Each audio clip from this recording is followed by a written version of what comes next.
temporary. I was here for a reason. I was searching for something big. I saw myself in the streets of London. I saw myself on big stages. I saw myself sharing the stage with all these big names that I was reading in my books. I saw myself on stage with Robert Kiyosaki, dining with him, traveling with Kim Kiyosaki, doing photo shoot with her, meeting Elena Cardone, sharing the stage with them, Les Brown, Jack Canfield, Nick Vujicic, big names, you name them. I met them before I met them. And then when I met them in Rio, I said, now I want to build a business. I don't want to be a mentor. I don't want to be a coach. I want to build a company. I want to build a company because that's my dream. And I'm doing it and I'm living it. When I met John, I was homeless. I didn't have any money. I was in a studio flat. I was a nobody. I don't know how I pulled it, how universe helped me to be in a boardroom meeting with 10 multimillionaires, and I was homeless. So nobody knew who I was, and nobody asked me, do you have money to pay for your coffee? John paid for my lunch, and he taught me things that I mean, money can't buy. So, and I always say, no matter how big you go, you have to be grateful for your people, the people that helped you, for people who gave you that support with no interest, when you are a nobody. This is where the value is bigger. So, Varela, it's Eric. I'm wondering, can I talk with you a little bit? I have a few questions for you right on this point. Are you game for that for a few more minutes you have?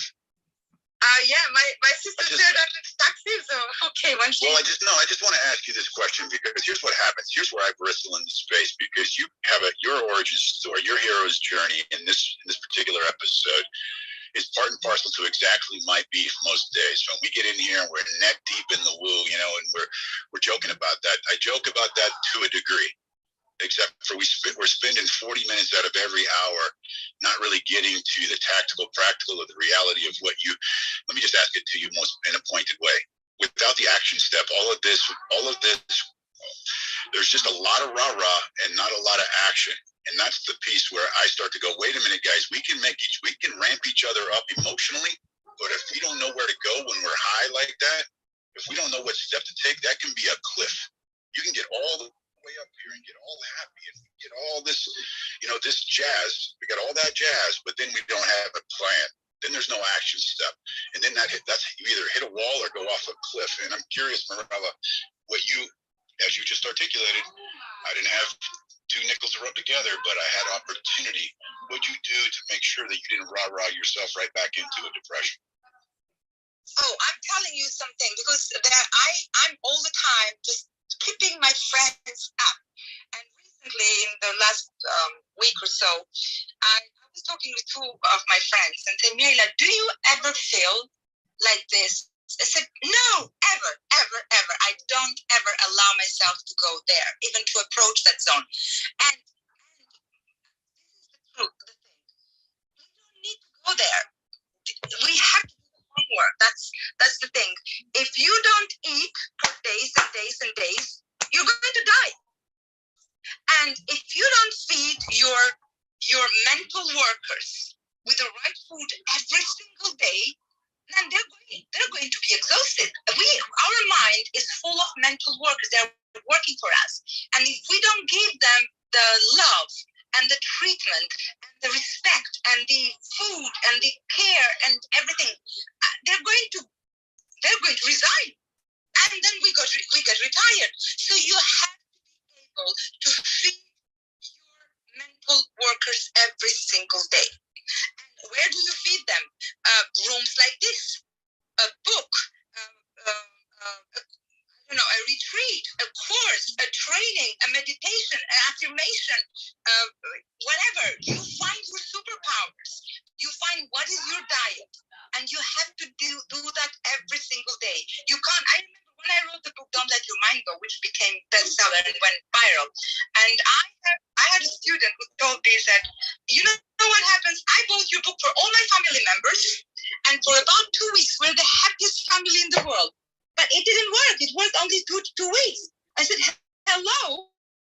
It kept you so long for 2 weeks. It's like you You went to the supermarket, you bought lots of food for 2 weeks, and then the food is over. You have to go and buy food again. So you have to nourish your mindset every single day. It's not about you come and do something today, and then for 2 years you're off. This is consistently you doing your homework. And you can't use the reserves for so long. I see many people. I told my friends, as I said, about a week ago, I was going through this conversation. They asked me the same question. I said, you are using your reserves, and your reserves are going to be over. And sometimes people, the reserves are done, and they have no capacity. They have nothing in their storage, and they're done. They give up. And then how can they operate on that level? You have to be able to give the food, your subconscious mind, every single day, the food that you want to take. And if you don't do that, then subconscious mind is going to take charge. Then it's going to take decisions for you, and then you find yourself somewhere. It's like you take the car and the car is driving you, and you arrive in a destination that you didn't want to go. And then who is to blame? Everything is a cause and effect. You have to go to the cause, and you have to be the leader of your life. You have to love your mindset, your mental workers every single day. And if you do that, I'm telling you, there is nothing and nobody can stop you to do what you're meant to do. And you have strong resilience, you have strong mental statement, you have everything you want. I mean, even if you are in a bad place, everything is in interpretation. Everything. Mirella, I think my question to you might be this, even to put more of a sharper point on it. The pom-poms don't work very well when I'm out there trying to get the weeds out of the garden. The pom-poms don't do me a lot of good. I got the pests in the garden eating it up. The pom-poms don't do me any good when I got the attacker attacking me. I'm trying to defend my business in a world that is not so friendly. We've got work to do out here. And I'm curious to you, when do you put your pom-poms down and get the shovel and the spade, and the sword and the things and the tools? How do you see that difference in the work that you do, Mirella? The difference between, energy, positive energy. Yes, we come together in community. Yes, we're positive. But like I said, the pom-poms don't do you any damn good when you got to get out there and dig. What does that look like for you? Well, the truth is that always has been like this. I don't know why people complain. Let me give you another example, which made me really make some good friends. Like 10 days ago, I was invited into a big meeting with female CEOs and founders. And they were like, most of them investors, JVs, and really people complaining why women don't get funding, why investors don't invest in women, why the world is so discriminated for women. And I just listened. And at the end I said, sorry guys, I'm not going to agree with you. Honestly, it never has been a better time to be a woman than now. That part. In a better time to leave than now. Just imagine how your father, your grandfather, and grandfather had to leave. How my mother would never dream to have the life that I have. My grandmother never saw any dream where dreams come true. I mean, the world has always been the war. From the moment that we are born, we are in the war. We are in the mental war. We are in the financial war. We are in the social war. We're in the political war. And that's the way it is. You have come to this world, and this is how it is. And you have to lead yourself. No, I mean, honestly, yes, I agree. Look, I don't want you to take me wrong, thinking like, oh, it's worship. Because sometimes my son used to do that. He doesn't do it anymore because he's now applying what I taught him to do. But he used to say, oh, mommy, this is worship. You don't live in the reality. You live in the bubble. And I said, what kind of reality you want to live? And there are so many realities out there. Lots of realities. Which one do you want to choose? Do you want to choose a reality where you feel the abundance and the positivity and the happiness, or the reality where is the war, or the reality where is the holiday? You just choose. You pick. You are the creator of your life. Marilla, this is Nune in the yellow shirt below. I understand what Eric is saying, and I understand what you're saying. I was born in Armenia, which was then part of the Soviet Union also. And so with the fortune of the Soviet Union breaking apart, we as children of the Soviet regime feel like we have surpassed all of our dreams as children, because we could have never imagined this life. And so we feel like ultimate winners. We feel superheroes. The issue then becomes, how do our children realize their dreams, and how do their children realize their dreams, because their dreams are vastly different. So I would like to hopefully bridge what you and Eric are discussing so profoundly, but yet on different sides of the river. And I'd like to let you know that dreams and accomplishments are very different generationally, and the battles are different. And we all have battles, we all have dreams, we all have worries, and we all have successes. And for each generation and even birth order, it shifts. So I think what Eric is asking, how do we apply your transcendence to practical actions for somebody who is not a first generation, who has aspirations of their own legacy? So if you could address that, or maybe you and Eric could cultivate a discussion for us to participate, I would love to be a fly in that think tank. The room of the think tank. So thank you so much. I really appreciate what both of you are raising. And Mr. Lee, thank you for the opportunity for this amazing discussion. I'm done. Well, Eric, if you want, I can answer in 1 minute. And that's a very, very good point, because there is an expression say that strong leaders prepare weak. How is that? Weak. I forgot. It's a very powerful. Otherwise, a strong parent, probably the children of strong parents are not that strong. They are weak. It's something similar like that. Well, I have seen my son suffering, and I could understand that, because I took him without his permission. I took him away from a luxury life, from his father, from his friends, from his school, from everything, and I put him into a miserable life. According to him, living in the same place, but I was so happy and he was miserable. I was absolutely excited to give myself a second chance to leave and to give my son a big chance to start his studies and his career and his life and his path into a country that gives him lots of opportunities. Now he's 24, he values that, but at that time he was going through a big, massive breakdown. And I'm telling you, there is nothing more devastating than seeing your child suffering, especially when your first child doesn't live anymore. So I lost my first child, and I see my second child giving up completely and blaming me for everything. Now, of course, there have been many moments of that journey. As a mother, I felt devastated. But I had a big faith in myself. I never was worried. I never was scared. I was never thinking or anxious. I mean, there are moments of worry in terms of seeing him going through that, but I was not worried about the end result.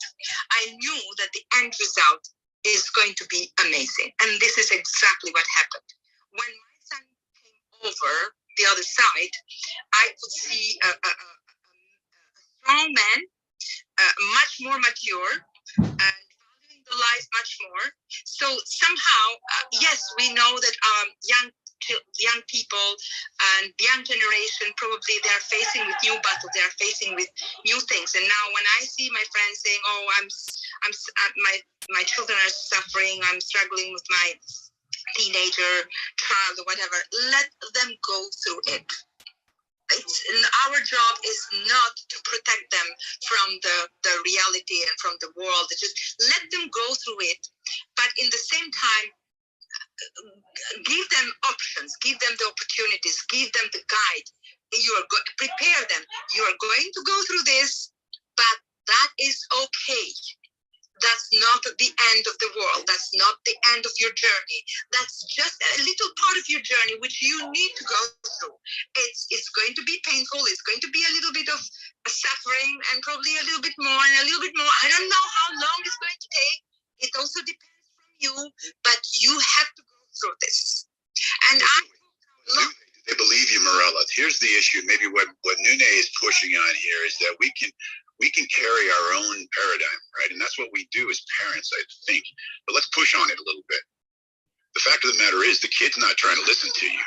My son is not saying, I'm going to suffer like you did because this industrial revolution mindset. That's fine, Eric. We stepped off our whole country. We built a country on a Protestant Christian work ethic that says you got to suffer your whole life and then sit in a rocking chair and collect a watch from the corporation that put you through your job. The push on this is not to say anybody's wrong. It's just to simply push on the paradigm. And the reality is that what you just laid out is a perfect paradigm. Okay, son, listen to me, etc. You're going to mature, etc., etc. But that's not the reality of the world that we live in. We are right now living through, in my opinion, just to put it out there, hot mics in the building, but just to throw it out there to say, look, let's challenge our own paradigm. The paradigm of the blockchain Web3 world is not what you and I grew up with. We are not going to go back and suffer the way that our parents do. This is not the dialogue I'm hearing. And that's, I think, what we want to push on in this conversation is to say, are you sure? Morella, are you sure that your son, my son's already 33 years old, so I'm starting to slip out of this. You know, we need to get to the Gen Zs right now and really, really, really drill, because they are not signing up for that dialogue. They're just not. Are you seeing that, Morella? And is it your experience when you start talking to teenagers at 14, 15, 25? They're not signing up for that. Are they? Eric, I leave it to you because you are better than me on this.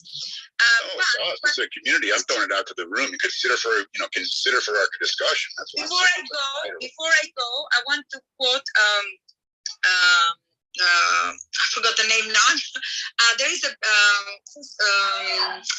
forgot the name. It will come to me. But there is a big quote. Our children are not our children. Our children are not our children. At the beginning, I was like, what? So our job as parents is not to be protective and make sure that our children get everything ready and done. They have to go and suffer their own way. I will do my best as a parent to guide, to enlighten my child. Is my only child, and to not, because if I would make myself guilty and I would suffer with him and I would put myself down, I would go to the dark zone and depression with him, who is going to take care of him? I mean, would go and completely go out, both of us. Now we talk a lot today, and he makes me so proud. He's now a scientist. He's a great business mind. I'm absolutely happy. The path that he has chosen is the best son I would ever dream as a mother. So, but has been going through a hell for at least 4 years. And I think it was so good for him to go through that, because now he understands life better. I would love to interject, Morella, just before you leave, because I know that you have to leave very soon, and you mentioned that at the beginning of your share. So thank you for being here. Thank you for that phenomenal share. Thank you, Eric, for also pushing back on the conversation and challenging the idea that Morella shared. But I definitely want to make sure that no one on this stage today missed the major key point of how she got to where she has came. And she repeatedly mentioning it. I did put it in the chat so that nobody missed it. She kept saying, I saw myself. I saw exactly what we all have to do. Wherever it is that we're wanting to be, or whoever it is that we're wanting to become, we have to be able to see ourselves there. Take yourself out of your current situation, shut down the naysayers, the vampires, that the dream killers that want to suck the life out of every idea, every dream, and keep moving towards your goals. And when you can see yourself there, she saw herself on stage. She didn't just want to be a business owner. She wanted to own a company, and that is exactly what she actually created. And I think that is how one of the intricate details of how she actually feed your subconscious mind, because your subconscious is 95% stronger than your conscious mind. But you're recapping in a thread that as you recap as if Here's my question to you in a recap of every single thing that happens. If you remix everything that's said, it didn't happen in that linear clean of a situation. It's not that clean, Ramona. We can't sit not recap a Disneyland version of everything. That's not Disneyland at all. That's not Disneyland. Is not clean. Life is going to deal. If you we gotta let her words sit there and marinate, because if we recap everything, we're going to be sitting here in a Disneyland homogeneous situation. Well, you know what? I already heard a phenomenal person in the room who was actually completely inspired and shifted as well as myself, by her share and by her words. So everybody is not going to receive it the same, and everybody's not going to take the information and apply it, and it's not going to resonate the same with everyone. But what I just said was your subconscious mind is 95% stronger than your conscious mind, and that is what you have to feed, is the other next is going to actually add. You have to constantly feed conscious mind. Feed what you want it to have, so that you can now use whatever you feed it to take you wherever you want to actually go, or to feed the person that you actually want to become. So it's a gradual process, and it's not linear. It's no different from success, and John Lee actually shares that as well. Success is not linear. It's you take off in an upward line, and then it's all of this messy stuff in the middle, right? That you have to work through and grow, grow through. And as you continue to grow through all of those challenges and issues and things of that nature, you are building your emotional resilience and your emotional strength.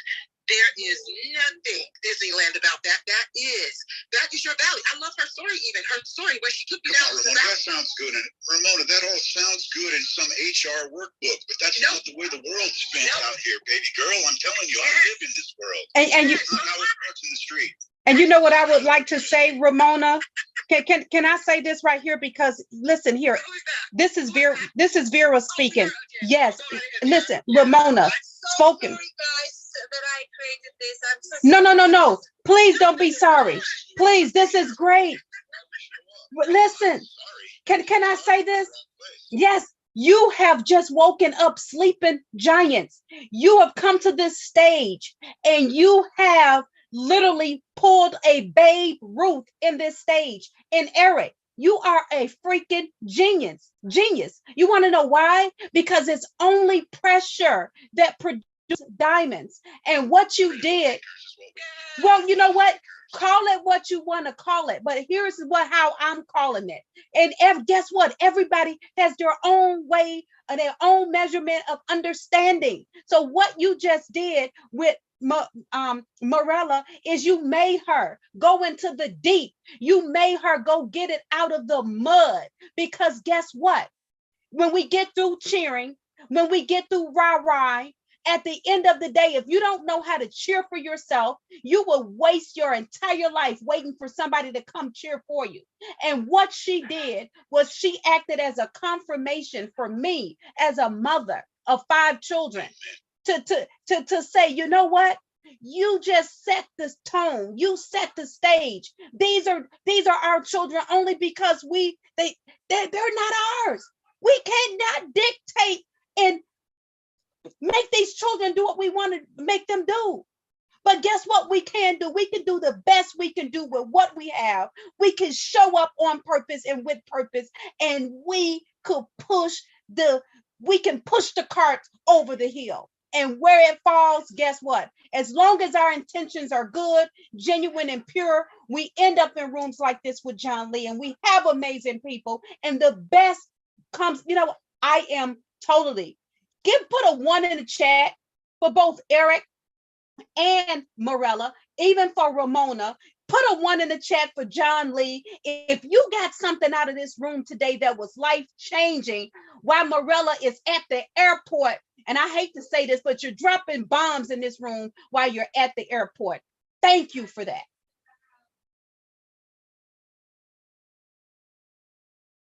Amen. Wake it up. Let's go. He's not going to wake his ass up today. Let's go on Sunday. I don't be cursing up. Well, Well, you know what, Eric? I love somebody put in the chat just now that she actually talked about where she came from, right? In a communist country with absolutely no resources, no library, no books, no nothing. What was Disneyland about that? And look at where she's at today. So that is the blueprint. The blueprint is you pick yourself up by your bootstraps.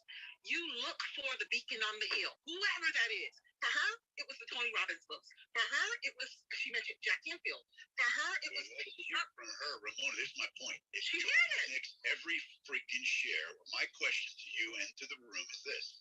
If I speak, you recap it. They speak, you recap it. Everybody speaks, you recap it. It gets homogenized. You got to let the words breathe on their own, because if Mickey Mouse walks out the door and tells me, ABC 1, 2, 3, I want to hear it from Mickey Mouse. Okay. All I'm saying is, if we recap every damn thing, I'm not trying to tell you how to act. I'm trying to say this. In a room with real facts coming at you hard and fast, we've got to actually hear everybody's input and then think about it. Right? That's what I'm saying. Give room to think about it, because if I don't hear the person, all I'm saying is this. This is not the 6 o'clock news. That's all I'm saying. This is an interactive space. That's all I'm saying. Back to you. So let me ask you this. So just how long do we breathe for you, Eric? How much money do you waste, or how much time do you waste instead of making money, which you always preach, breathing? We don't have 24 hours. There ain't no action step in the remix. Ramona, my point is there's no action step in the remix. Where is the action step in the breathing? The action step in the breathing is, how are you going to take the whatever it is and think about it without breathing? How does that happen? Well, some of us can walk, talk, and chew gum at the same time. I certainly can. I can listen to a point, I can listen to a message, I can recap it, and I can put it into action. That's what we do. That is exactly why we are made to achieve. All I'm asking you is this. Anything that we are if it's only your recap and it's only your notes in the chat, where's everybody else? That's all I'm asking. Oh, so that's a question for them. But they are here, for one. I can answer that for them as well. They are here, for one. They are listening, too. And we have right now 230 comments in the chat. So they are very present, in my opinion.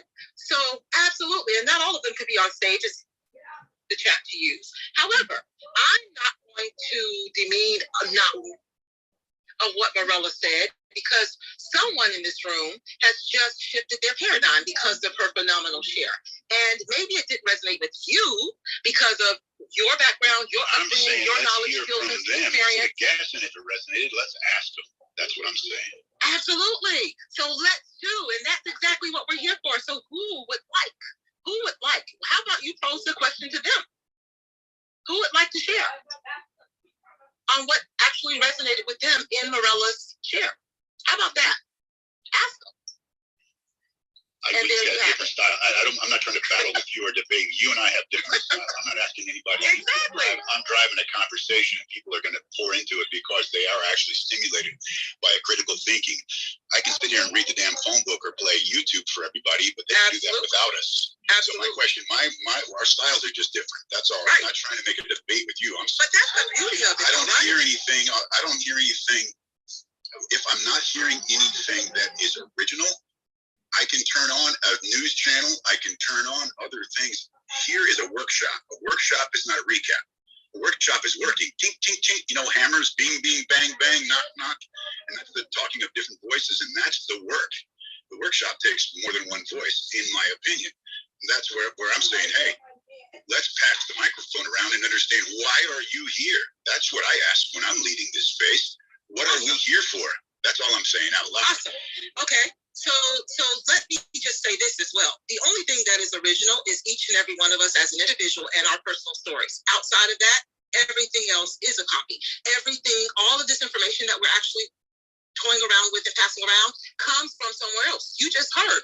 She actually went to the greats. That's exactly why we're here in this room as well. We are in this room to gain knowledge from the best to ever do it. And we're expected to go out and do what?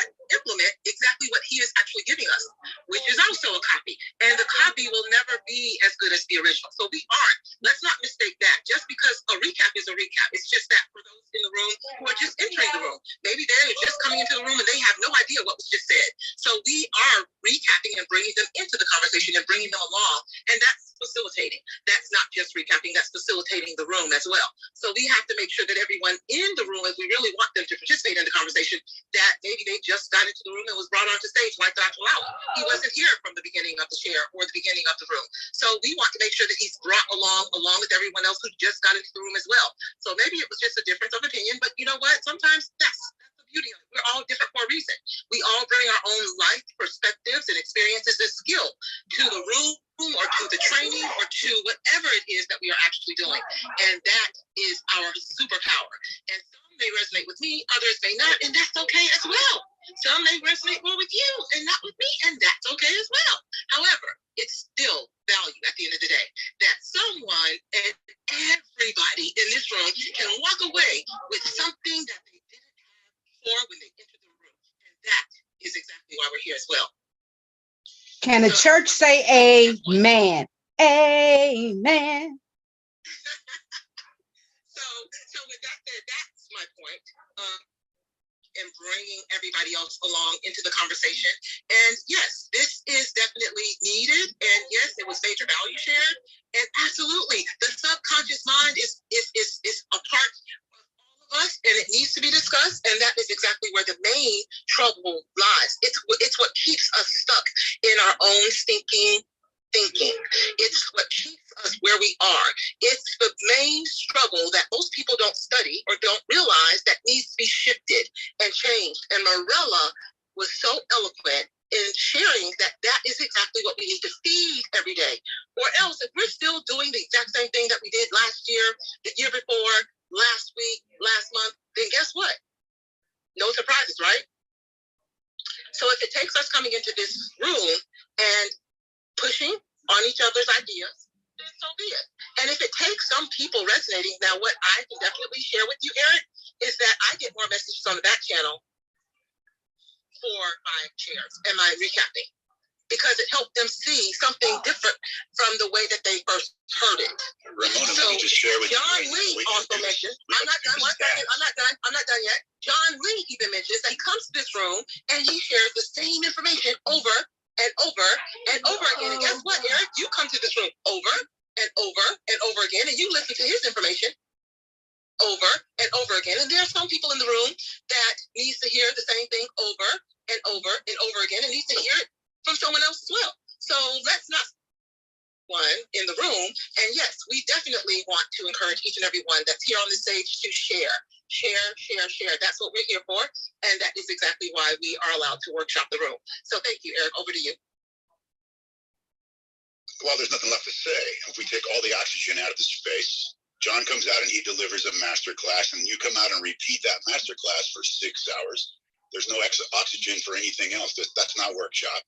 The room chat full of 250 shares, and 200 of them are only from you recapping the recap. All I'm saying is that's not a workshop. That's a recap. And I'm happy. The space is going to be what it is. I can tell you the stat. The stat is this. I've tracked this for 90 days plus at this point. People love to talk about nothing. You're going to get more numbers to talk about nothing than you are to talk about a critical thing and to build on it, because that takes work. And that is what my premise is. I'm presenting for consideration. Why are you here? That is the only thing I ever have to ask in this space. Back to you. And you know what, Eric? I want to add this to Eric. You know what? I guess at some points it really has to suck to be you. And I say that in one of the most humble ways. I say that from a humble place, because you are the person, again, that's so raw, that's so uncut and unedited, that your sharp edge will piss people off unless they're prepared to be poked by the bear. Thank you. Because what you just showed me in Ramona is that if I'm ever in war, I could assure she's coming with a torch to light some asses on fire. What you pulled out of Morella is she spoke to the souls of people. You kept her on this platform when she was ready to leave, and she shared more than she would have ever even shared because she was poked by that freaking annoying Eric Bear. And guess what? You riled me up because I was sleeping, but I answered the call. I know that I got what it takes. And greater is he that's within me than any bear that can come and poke me, right? And yes, yes. And so I'm glad that you got your annoying ass on this stage and you shook up this whole platform. And thank God for John Lee. So put a 1 in the chat. Put a 1 in the chat at this very moment. If you hyped in this room and if you're using all of this content for your good, because it all has to work together for the good on this Sunday morning, put a 1 in the chat. Put an amen in the chat. Throw it up for Morella. Throw it up for Ramona. Throw it up for Eric. And then you know what? I'm Vera Giles Norris. Throw it up for me because I'm in this space because John Lee pinged me in the room and I answered the call. Meow. Wow. Oh my goodness. Wow, Eric, we love you. I love you for sure. And you know what? You know what? Let me no. Honestly, I truly do. And let me say this. I love a naysayer. First of all, I'm out. I am not a naysayer. You better wait a minute. Wait just a cotton picking, dear Lord, Sunday minute. There ain't no damn naysayer. There ain't no naysayer in here. If you think I'm a naysayer, we are definitively on different planets. I'm talking about get to the bag. You can rah-rah all day long, but then we've got to take the action step. My intention is not to be disruptive. I'm just simply asking the question because when I sit here and I hear 6 hours and only 5 people actually said anything of context inside of 5 and 6 hours, we've got to really, are you really doing what you're saying? Well, this is wait a minute, I'm not done this time, Ramona. Okay, are you really tracking your time? You're not. It's impossible because I am. I'm tracking what you do. I'm tracking what I do. I track what Jackie does. I track what John does. I track another half a dozen room leaders and club owners on this because we have to understand where we're spending our time. If you don't track it, it didn't happen. If you ad-lib every time somebody talks, you're taking away from the message. When we go to church, we listen to the preacher. We don't stand up and shout in the middle of it unless it's really at that point. And my question to everybody here is, why are you here? And how are you tracking your time? If you are not installing a system that creates a habit and you're willy-nilly bullshitting around on Clubhouse, rah, rah, rah, jump up and down, and that's all that's happening, you got a problem. You got a problem. So identify the problem if you're tracking. What is the problem? Because what you just asked me was, what am I here for? And you said that most people come here for nothing to talk, right? So why are they coming? Wait a minute. You're doing it again. You're going 1,000 miles an hour and remixing what I'm saying, and that's my problem. Okay. I don't want it remixed. I'm asking for clarification. People don't need to hear you say my words. They can hear my words. That's all I need. That's all I'm saying. So my answer to your question is, you said, why are we here? I am here to provide value, and the value is not determined by what I want to see. It's determined by what they want. Slow down. Slow down a little bit. You're here for what reason? To provide value for whom? For the audience. Just in case you forgot, we have a whole full room of. I'm not trying to be combative and sarcastic with you. I'm trying to let's work. So then, what kind of question was that? For whom? We should be here for you. You got to be here for you. I'm here for me. Everybody's here for their damn self. What's in WIFM? If you don't understand that part, you think of anybody else. I don't think that's in alignment with what John Lee is here for. He is here for he is here for all of us, right? Wait. And that's what we're here for. But you're doing it 1,000 miles an hour. We can't have a conversation if you go so fast. Slow down a little bit. All I'm asking you to say is this: there is an economic engine. We heard I think the most clearest description of what this is about from Dora Cordova the other day. The economic engine is the part that's getting drowned out in the freaking ocean of woo. You can't drive your truck through a flood. You've got to understand that engine can get flooded out if you drowned it. There's got to be some sobriety in this. If we are cheerleaders here to rah, rah, rah, that's not going to pay the bills. And I'm saying to you, and when we ask ourselves why we're here, if you're not here for you first, you're not helping anybody. You're not helping anybody by recapping what I say and what everybody else says. And I said the proverbial you, not you, Ramona. I don't want to make this a battle. I'm not trying to fight with you, Mono. I'm trying to say everybody start thinking critically again. We're turning into parrots. When we start getting, we have to remember, hey, this happens because we're human. Yeah, and this brings us back to what Jeremy said. Is that brother Jeremy that said that last week? Because he came in, this Dr. Lowry, he said this last week, and we had to wake the room up, and we really had to wake the room up, because we're not here to, parakeet just for John. We're here to bring challenges to each other. What are you working on? What is your metrics like? What Jeremy touched on last week. So it's pretty much the same thing. And I love it because, it creates the contention that's needed for action step. And somebody said it in the chat, that is what Eric is trying to do. He's trying to get, us to take massive action as well as massive, critical thinking. Because if we don't get challenged on what it is that we're doing or how we do things, we won't find those avenues to kind of keep things fresh and keep things cyclical to where, we're pushing the energy forward, we're pushing the narrative forward, we're pushing the conversation forward. And I think it's to just get feedback from everybody in the space, because being in the space long enough and, kind of getting a chance to feel out Eric's style, when somebody says something, he immediately shift that energy to another person in the space and, gets them to kind of touch in and add value on that, or just add, some things from their perspective. And what you'll have a dialogue between, two different narratives, eventually, because not everybody's going to agree in the space. And that's basically what he's getting at, because I think another brother who came in, it was like 2 or 3 weeks ago, where one brother came in, and I think it was one of the moderators that was talking. I can't remember her name, but she had an accent, but she was going back and forth with the brother about the metrics of, just social media and the different processes. But there are two narratives, though it may seem to the immediate crowd that they clash, but in all actuality, there's perspective for each person, because she was thinking about, her metrics in one way and, how to go about it, which works.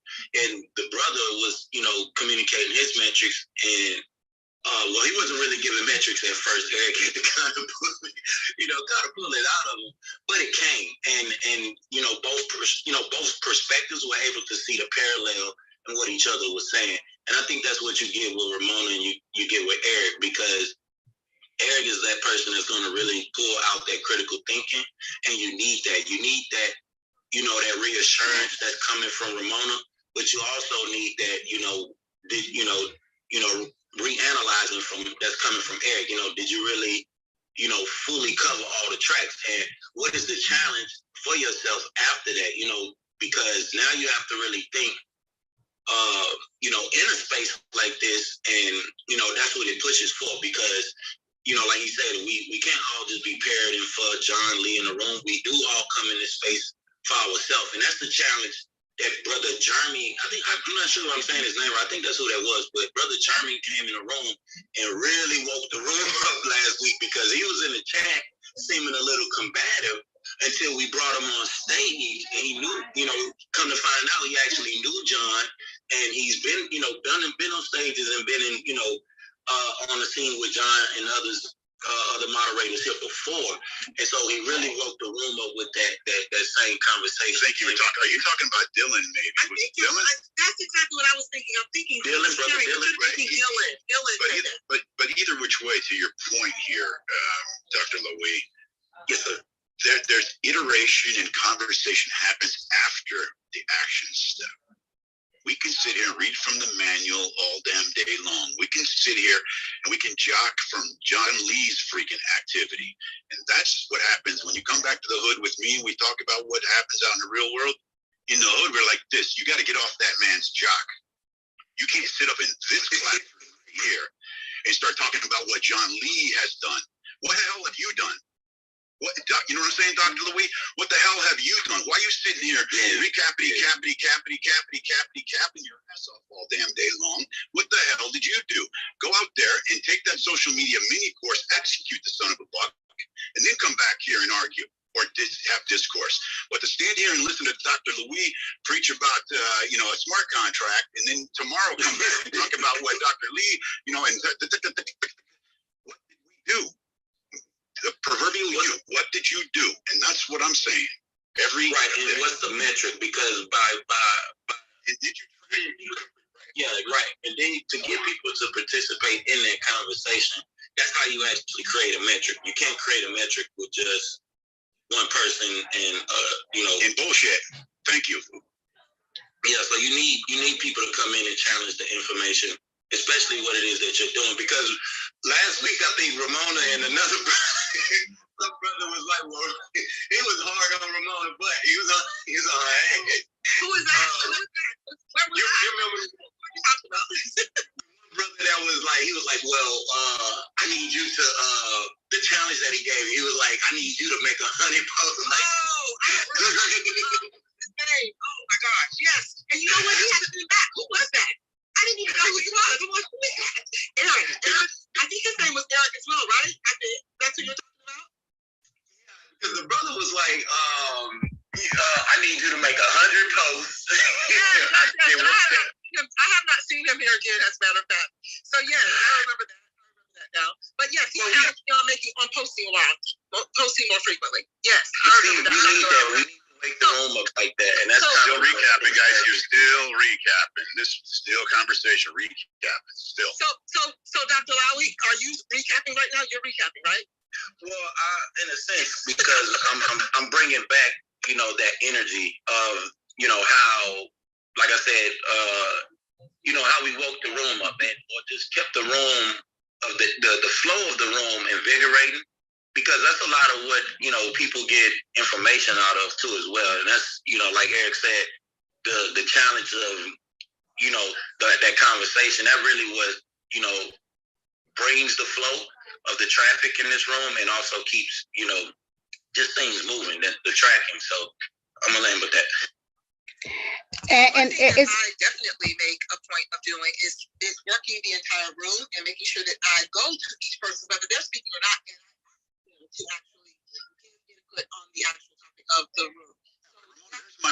There's my point. I can go to my 5th grade classroom. I can go to my office. I can go anywhere and go down the road and ask everybody, and everybody's going to say no or look at me like I'm crazy. That is not workshopping. Knocking on everybody's office door and saying, "Are you there?" is not what that's all I was saying earlier. That's not combative about it's not about style. It's about what are we doing here. So then let's not mention the difference between ourselves, and let's maybe. All right, then let's say this. There's a difference between. Right, there's a difference. You know what, you saved me there, because yes, it's not about me and you or our style. It's about what are we executing. Because if I'm on the 6 o'clock news, the anchor hour, I'm there to read what's on the paper, right, and recap whatever happened during the day. That's the 6 o'clock news, right? Versus, are we actually building anything in this space, in these hours, in these minutes? It's got to be building on to me, a workshop is built. What do you do in a workshop? You don't stand there. It's not a barber shop. If this is the barber shop, that's a different room. If this is a workshop, work needs to be getting done. That's that's my premise. And I don't know why I'm arguing about it, but I am, because it's a week later. I'm trying to get to the fact. I'll tell you why I'm arguing about it, because a week worth of nothing space aggravates me. I can't do my job and talk about nothing for a week at the same time. That's what's been produced in here? That's what I'm asking about. Are we doing anything other than promoting what we already know we're doing in Bali and in Singapore? Is anything happening in the workshop hours, or is it just simply the commercial carrying on? We could put it on replay if we're going to do that. That's what I'm saying. Introducing John Lee, who comes off of his mic at the 111 hour. Well, it's 113 now, but we were 111, and John Lee woke up. So guess what? We woke up the giant of the room, and John, answer the freaking question. Yes, share the room, share the room, share the room. This is Dr. Hope. We're in a period, and some of you guys may not believe in this, but Mercury's retrograde, and you can get mad at me about it, but sometimes you have to reflect, and it's 3 steps forward, 2 steps back. I've had a very difficult month where all kinds of seeds that I planted didn't germinate, and God laughs while we make plans. So it's really bringing a spiritual perspective into our work. We're here to be of service. So when results don't happen, it's because of timing, and timing is not in our control. So the need to control is, business is important, but so is surrender and kindness in the human part of learning. So always remember that we're human beings having a spiritual experience, and we're in a learning curve, and I'm a perfectionist and I expect perfection, but not everybody is. So sometimes you just have to learn to be flexible and let go a little bit, and then the results come. Thank you. Dr. Hope, this is Dawn, and Eric, I want to thank you, Dr. Hope, for that. And Eric and Ramona, I'm loving this discourse because I see both sides, and I know Eric, I talk about the woo a lot because that mindset and the heart set is very important. But I totally get your point about what are the action steps, because while Marilla was talking, and I somehow want to speak up on her stages. I mean, she has a leader. Don, I think you're in the matrix, Don. Hold on one second. Am I still here? Okay, there you are. You're back now. You go back for about 30 seconds. Okay. Okay, sorry about that. That's all right. I understand Eric's point of view because I know I'm all in the woo, and I think, okay, I have this vision of my life, I have this vision of my business, what I want to create. And so I've spent the last however many months, 9-10 months, showing up on Instagram, serving, going on TikTok, doing various posts to serve my audience, serve my niche of women, and yet nothing has really hit yet. And so when Marilla was sharing her story, I was thinking, okay, what are the action steps that she took? Because not only do I want to listen to the things that John has done at work, but like with Marilla, I think, okay, what did she try that didn't work, and how did she overcome that? Because these are the challenges that I'm having in my own business. It's like I show up and I'm doing certain things, and I know there are certain things that I haven't followed up with. Like, for instance, a month ago, we were talking about Score App. Okay, I've created 2 quizzes, and yet I haven't marketed them yet. So I know that's something else I can do. But I feel like this entrepreneurial journey, there's so many moving pieces of the puzzle, and there is no blueprint of here's step 1, here's step 2, here's step 3. It's there's okay, but it's not ever linear, Eric. It's not ever linear. It's a circular. Let me ask this question to you, Don. Go ahead. Go question before, because you're wooing out again. No, I'm not trying to woo out. Let me ask you this question. Why'd you come to this space? To learn about woo or to learn about money? Which one? No, I came to this space to create my freaking business because I want to serve and make money. That extra pause. You came here to do what? I came here to learn how to build my business. Stop. I came here to learn how to build my business. Full stop. Yep. But what do you do when you come here every day? What do you talk about? Well, I talk about my woo because sometimes pause. I didn't ask you why. Wait a minute. Wait. Don't bury it. I'm not burying it. Let's get the facts out. No. I don't want all that extra. Eric, here's up. No. Time out. I got something for you. Time out. Eric, time out, Sean. 1 second. Let me just land this. Eric, trust me. Eric, Sean, I'm with you, brother. I'm with you. No, Eric, I promise you, you want to hear what I'm going to say right now to the stage. It's not for you. Guys, right ahead, and I'll default. Eric has the best intention ever. It may not be coming across in the way in which you want to hear it. Just work with the questions he's asking and see where he's going to lead you. He knows exactly what he's talking about. So that's all I want to say, Eric. Go for it. I love Well, Eric. John, the reason, Don, that I'm trying to come with you, because we've done this conversation face to face already. So for the general listening audience, Don and I've met each other in person. Don, let me just say, I'm asking you the question so that you hear your own answer, not me telling you. You came to this space to build your business. You come to this space and you speak about your known authority, which is, and we need to stop saying the woo, right? Because let's not demean mindset. This is critical cornerstone stuff. But you came here to build your business, right? You came here to build your business, but you're not listening to business building. You're here within your authority to hold space, because we all want to show up, be relevant, and participate, right? So the only way that I'm going to get a voice is if I come with some substance, if I do it on this consistent basis, etc. We all understand how we got here. I hope we're understanding how we get to this step in Clubhouse. But if I'm coming here to learn something I don't know, and all I do is block that learning with what I already know, I'm not listening. I'm listening to respond, not listening to listen. And I'm suggesting for the broader listening audience, if we use myself and Dawn in this situation, if I'm not a therapist or I'm not trained, that's not my lane of genius in order to go down that. There's neurology. There's a whole bunch of lanes over there. That's not woo, man. That's brain science. Even they get mad at me when I say brain science. But Dawn, is it fair to say that you potentially are filling up your learning of the business with the stuff you already know because you want to show everybody you know what you know? Is that possible? If I came here, I probably shouldn't speak because I don't have much business acumen. And so I show up and I share what I share in order to help serve the community at large. It doesn't have to do with building your business. It has to do with building yourself. So that's what I speak about, so what I know about. Yes, and I'm aware of that. So okay, so if you're doing that 7 days a week, let me just exaggerate just slightly here. Go ahead. If that's the context of what's happening in this space, on majority, right? Of course, it's not 100%, but I venture to say if we get to 60%, and it's led by only what your expertise is, are you getting what you came here for? Hell no. Okay, then am I crazy or am I accurate? No, okay, you're accurate. thank you.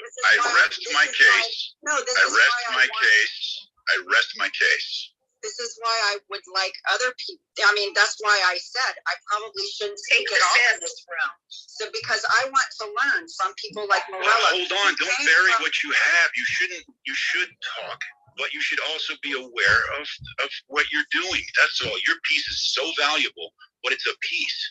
And what I'm presenting for consideration, the larger piece, the majority, not either or, one or the other, the majority should be focused on the real problem. You guys don't know how to make the money. Right. And you're burying it in the woo. Well, I don't want to bury it in the woo. There's no balance. There's just a matter of, are we aware? That's what I'm saying. I'm totally aware. That's why when Morella was talking, I was like, I'd love to sit down with Morella and say, what is step 1? What is step 2? What is step 3? Because you're saying, should we not drive a conversation about the steps rather than sit around in the woo? Yes. Then why is everybody mad at me for driving the conversation instead of sitting around in the woo? No, and I'm not mad at you. I want to make sure. Oh, the hell you're not. The hell you're not. But the hell you're not. Everybody's aggravated because I interrupt this bullshit session. I have a voice, and I have a voice. You heard as well, and I just want to make sure that this point is made. The woo, what you're referring to as the woo, is mindset. You can build an empire, but you will not keep it if you do not build your mindset. Stop it! You're burying it in the again. Don't bury what I said. I will say my words out of my mouth. Don't recap me. I'm grown. Morella, can you speak? Can I answer your $1 million question, Eric? Because you're so right. Tell him he's right. Tell him he's right. That's what you need to hear. He's right. Honestly, because we didn't complete it, and he's seeing the big puzzles. And I'm sorry, I'm not going to buy into this. This is what many people say if you don't complete the puzzle. This is wishy-washy, and I don't want people to think that it's that easy. Only close your eyes and abracadabra, and the money will come. No. Right. So if you have read the book Think and Grow Rich, the very first step is what we shared. But without doing this step, you can't go anywhere. Now, if you want to take actions, there is no way you can take any action unless you go through this, what we have discussed today. Why people don't take action? Because they don't have faith. They don't have belief. They don't understand what is it about. So in order for you to take actions, you have to have clarity in your mind. You have to have that burning desire. You have to feel unstoppable. You have to feel excited about it. And you are going to do not your best, but whatever it takes. When I left everything behind, completely everything, I didn't do my best. I was 100% sure. Why did that come from? I took actions. I didn't sit there under the trees and visualizing and living a dream in my books. I took action. I read the book of Robert Kiyosaki the day after I resigned. I read the book of Jack Canfield, and immediately after I took action. I can see myself meeting him, and I had him twice in my summit. So I took action. If I wouldn't dream, if I wouldn't believe in myself, if I wouldn't do the work with my subconscious mind and starting living my future in the present, I would never be able to take actions. I'm an action taker. And you heard me saying idea. What do you feel when you have an idea? I feel bad. It's like, why I didn't have this idea before? Now I can take actions. If not yesterday, I can do it now. Now is the best time to take the action, to go and do it. And if you fail it, you do it again. And if you fail it, you do it again and again and again and again until you get there. So that's why it's very important that you do the homework. So when you take actions and you face these problems and challenges, and people are going to not like you, or challenges are going to hit you, or you're going to go to that dark zone and be depressed, and all the kind of problems that we all shared here. Look, I'm a human being. I face lots of problems, but the difference between me and, let's say, another employee who creates dramas is that, oh my God, the way they see the problems, it's a terrible thing. And the way I see the problems, I'm so excited. I said, you problem come to me because I have a solution for you. So I'm not promising that the life is washy-washy, but you have built the resilience that every single problem has found you, because the problem has big faith in you that you are going to find a solution. And it's persistence. You have to be persistent again and again and again. This is what I mean with action takers is you take an action, it doesn't work, and that's it. I work with my ladies all over the world. I have franchised my club over 20 countries. It's the same brand, the same name, the same system. Why some of the directors are amazing. I mean, they are all amazing, but they are amazing in results as well, financial results. And some others are struggling. It's the same thing. The problem is that at the beginning, they feel excited and then they give up. They say, oh, it's not working. Hello, it's not working. You have to try it again. You have to, what John was saying, you have to try different stream. Sorry for my English. I never, we understand you perfectly. Don't say sorry for your English. Yes, that's perfect. Let's go. Talk about that money. I used to say that all the time. When I met John, I could hardly speak 2 words in English. I'm sorry for your English. Just go and do it. So, Credit Ninja, I have to chime in. I'm falling off my pants here, but this is what I want to. No, but listen, Marilla, English is maybe her third language. I don't know. English is my second language. I speak 3 languages, and the thing is, it's confidence. And she went out there and she did it without any excuse. And she hustles, man. When she made the decision to go out there and make those connections, it was not only a financial investment, but it was also sweat equity, and she went for it. She believed in herself. And at the end of the day, I don't care what room you're in or what not, or how much you speak or how much you fluff, whatever the hell you do, go do. I don't care. People talk out of their ASS. I can't say the word in this room. Oh, you just said it. I didn't say it. I said ASS. I never said the word. Okay, so I'm in the PG-13 kind of. Still getting struck by lightning. No, I don't. Okay, so listen. That's why Morella is an OG on this app. We started on this app together, and she's back because she doesn't have to come back. Guys, she's already flying off to the sunset. So am I. I could be on an island and delete the app. And guess what happens? We already got what we needed on this app. I have everybody's phone number. I have everybody's phone number that I needed to be in their world, okay? And of course, protecting that mind space is so critical. The more distractions you have, it's called info hoarding. Write that down, guys, in the chat. Info hoarding is grabbing a whole bunch of information and not doing anything about it, or grabbing a whole bunch of physical business cards and not following up. Don't even bother taking someone's physical business card unless you're planning to do something. You just wasted an action, right?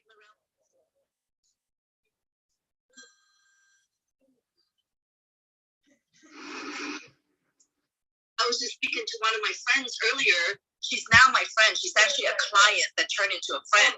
But we met each other at a diversity event, a diversity inclusion, where big companies are there. I'm talking about Apple, Google, Chevron, Shell, all these big companies. Because instead of worrying about I'm a minority, guess what we did? I used it to my advantage. I'm female and I'm minority. I got double diversity. So instead of people going, well, they're not going to take my business because I'm a female. No. Actually, if you have female parts, that I do, you actually get an advantage. And why? Because these companies have to spend anywhere from 12% to 17% of their budget on minorities. So I used that to my advantage. So guess what I did? I went and got designated as a female-owned company, right? And also a minority. So, I mean, my business partner was like, I'm going to break the leg and give you another advantage. I go, what is that? He goes, handicapped. But I didn't do that, guys. He didn't break my kneecap. So I just have 2 designations. So when you're in there, guess what happens? If you happen to be white male, you're screwed because you're on a line of over 5,000 people to get into the front door. But because I'm double designated, they open the door for me. And I literally, it's like speed dating. I sit across from Apple or Google. What do you have for us, Credit Ninja? What do you have? What program do you have? We'll just buy it. Do you see the difference? Use your disadvantage to your advantage. And for women, I promise you something. When you got your SHIT together and you know what you're doing, you will stand out because among a sea of men, all of a sudden you stand and go, oh my God, there's something about her. She's mesmerizing. And that's how I met this girl named Dao. She's Vietnamese. And an event where I took the right side of the room, I got everybody. And I looked over, she's working the left side of the room. But instead of competing with her, guess what I did, Eric? I go down. Do you drink wine? They have wine there. Yeah, I do. You put the voodoo on her. I know what you did. You put the voodoo on the room right now. You just came in here, walked in and went, did a sleight of hand and put a voodoo. I know how you do it. Go ahead. Tell me. So I go down. Let's get together.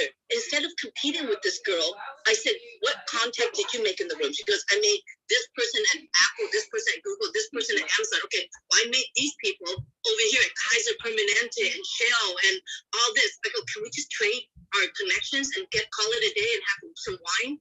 And she said, you know what, let's do it. Fast forward today, she just closed a $60 million deal. She handles web services. And one of her products is Amazon Web Services. And she's consistently building that. And she's about to sign a guy named Will I Am. Will I Am is an artist from Black Eyed Peas, or Black P Dye, whatever. Where are you from? Yeah, it's Black Eyed Peas. But listen, because she's out there networking with the right people, she's aligned with the right places, and people trust her. And now this artist is going to be part of the world. And now Stefano's going to be there. You have Lady Gaga. I mean, hello. And your personality plays a big role. Because if you're born as FACK, I'm not going to say the word because it is Sunday somewhere. No, actually, it's technically Monday in Australia. You didn't win the spelling bee either, did you? Credit. You didn't win any spelling bees credit. Yeah, I don't know. I spelled it wrong. But listen. F-A-K-E. Fake? Is that what you mean? So, yeah, something like that. But listen, you have to stand out. If you're born as hell, nobody wants to listen to you. No, you have to have a compelling story. Morella has a compelling story. She went through and built her business from the ground up with sweat and tears and meeting all these people and putting herself out there. Are you willing to put yourself out there? Most people want to climb in a little hole and call it a day. Well, guys, unfortunately, no one's going to know you. And if they don't know you, they don't flow you. That's what Grant Cardone said. Always give credit to the people saying whatever it is. And another thing is, John always says in the room, if you were born poor, it's not your fault. But if you die poor in a casket, it's your fault. And you know what? Credit. All right, people are saying it's, what are the steps? Earlier I said, listen, there's steps out of this. And who is it here in the chat? Somebody writes in the chat. So it's right on you, right at your doorstep, Credit. And who is this here? Lily asks, says, Derek, we need you to give us the steps then. Well, step number one is personal credit. Yes. Number one. Understanding your own personal credit is the key to the business credit, and understanding that that business credit, to get from there to a business line of credit, the steps here are black and white. If everybody will shut up and stop freaking bullshitting each other all damn day and get to work. Well, if you don't know the answer to the first steps, how in the hell are you here talking about the woo? And guess what, Ramona? Mindset is not woo.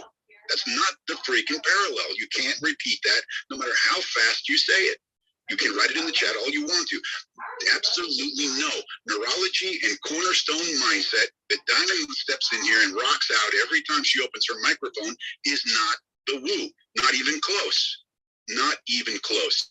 So if we're in a room where people can write in the chat that they don't know the first step in a wealth building process, should we not then park the woo car and get over to Credit Ninja and say, hey, Credit Green, can you guys come over here and can we make sure that everybody knows to at least get their head out of their own personal credit's ass and move over and understand that business credit's only day one, first step. 90 days from now, you ought to be pulling down a business line of credit, and now you can start building your business. Right? There's a whole step 1, 2, 3 that nobody knows, but they want to stand and argue with me about the woo. It's incredible. Eric, can I get? I have something to add as well. Wait, real quick. Yeah, just real quick, guys. And I know in these rooms, I'm gonna be really like raw like sushi on a Sunday here. And you see a lot of people like John Lee, who's very wealthy, Morella, who's very successful, and on. And you feel very intimidated because you're barely making a paycheck and you're barely feeding yourself every day. And these people come up to me and say, God, Leanne, you have all these credit lines and all that. And I can't even fathom me being that. But understand that. Let's show them how to get free first. Okay, so listen, Eric. Give me just 30 seconds. When I first started and I lost everything and I had to I had run a big company. I had over a few $100,000 in payroll. I mean, my salary per month, and then I lost everything to the point where I was losing my house. And I went to the bank account and the IRS froze my bank account. There was hundreds of thousands gone overnight. I mean, the fear of that, and then not having enough food to eat. I literally walked down. I'm going to be vulnerable, guys, because people think, well, she got all these credit lines now. She got fancy cars and she flies private jets. She doesn't know what I have to go through every day. Let me tell you, I had no food because everything was frozen, right? And literally, I'm looking at my dog and I go, am I going to eat you or are you going to eat me? I mean, literally, no joke aside. Okay, my little Sushi, and her name is Sushi, by the way. Scary name for a dog. Credit, don't eat the dog. I know, don't eat the dog. But listen, I walked down to social services, and this is going to resonate with a lot of people that are going through a lot of pain right now. I feel your pain. I'm going to give you a virtual hug. But at the same time, I was so lonely at the time because I couldn't speak to anyone because I had a legal lawsuit because my partners before was part of another business that lost $500 million. 500 million, of course the feds are going to come after you. So I had, in addition to trying to save my own ASS in legal court for 4 years without a lawyer, I went down to the local social services and I told them, I'm really embarrassed sitting in front of you. I'm trying to ask for some help here because my bank accounts are frozen. I brought my lawsuit and I showed them, I said, I'm being sued right now. My house is, going to be gone soon. All my cars I gave up. I literally have a beater car now after running a big company. I need help. And the lady across me said, I know that you're embarrassed right now, but I want you to know that these are the times when social services help you because looking at everything, you've been paying taxes for the last 15, 20 years, and you've never asked for help. So here's what we're going to do. We're going to give you this thing called an EBT card. And I go, what's an EBT? She said, so that you can get some food in your belly card. And I'm like, okay. And she goes, and I know you have a health condition. Guys, I was bleeding 24/7 for 2 years. I had precancerous cells. And this is the first time I'm going to talk about in this room, because I'm not about depressing you, but I want to tell the story to reach more people. And she said, well, you don't have doctor visits and all that. We're going to give you medical coverage and go and get examined and go get treated so that you can stop this, medical condition. And then I didn't have electricity because and mind you, I lived in a big house, $1 million house on a golf course, and it was about to be taken from me. And I didn't have enough money to pay for electricity in Las Vegas. In the heat of summer, it's 115 degrees. I mean, everything in the house will die if you don't have air conditioning. So she gave me electricity access to it because in my bank account, it says 0, okay? And she gave me gas and water. They covered all that. So understanding when you need help, definitely go ask for help, guys. And that's when I started my journey with nothing, with no food, no nothing. And I started to eat. And I tell this to clients all the time. Well, I don't know how I'm going to get through with all the food. I go, do you know what a peanut butter and jelly sandwich is? And they're like, no, I don't know. I go, get to know it. It's slapping 2 pieces of bread together, slapping some peanut butter and jelly, and call it a day. And, yeah, and drinking some crunchy water. Or smooth? Okay. Like at least crunchy peanut butter? No, I didn't want to mess up my teeth. But anyways, no, it's a smooth one. Because God forbid that you break your teeth and you got to have another dental visit. That's no bueno for there. So I started to think, okay, I started selling stuff in my house. So I got onto Craigslist. And remember, back in that time in 2008, we didn't have OfferUp. We didn't have Facebook Marketplace. So I didn't know how to list stuff online. We didn't have those apps. Today, you can list anything and make money. And if you don't have stuff to sell, go to your neighbor's house with the garage full of stuff. And they're hoarding and say, you know what, let me sell your stuff for you. And then whatever I make, can we split the profit? They got the stuff to sell. And they don't know how to use apps. So learn how to use apps. It takes 5 minutes to take a picture and list it, right? And so at the time I had to use Craigslist, old school stuff, guys. And then every day someone would ring the doorbell. Do you have that table? Okay. To the point where I had one bed, just a feeder bed from my other room. And I sold all my expensive, restoration hardware stuff. You know how expensive that stuff is. And dining room table. I had one chair, one table. So every day I woke up, I tried to sit down at one of the chairs and the chair's gone. Why? Because the money in my pocket was more than those items. So you have to separate yourselves from physical things. Those physical things, those houses, you get too emotional. You got to separate yourself from those so that you can survive.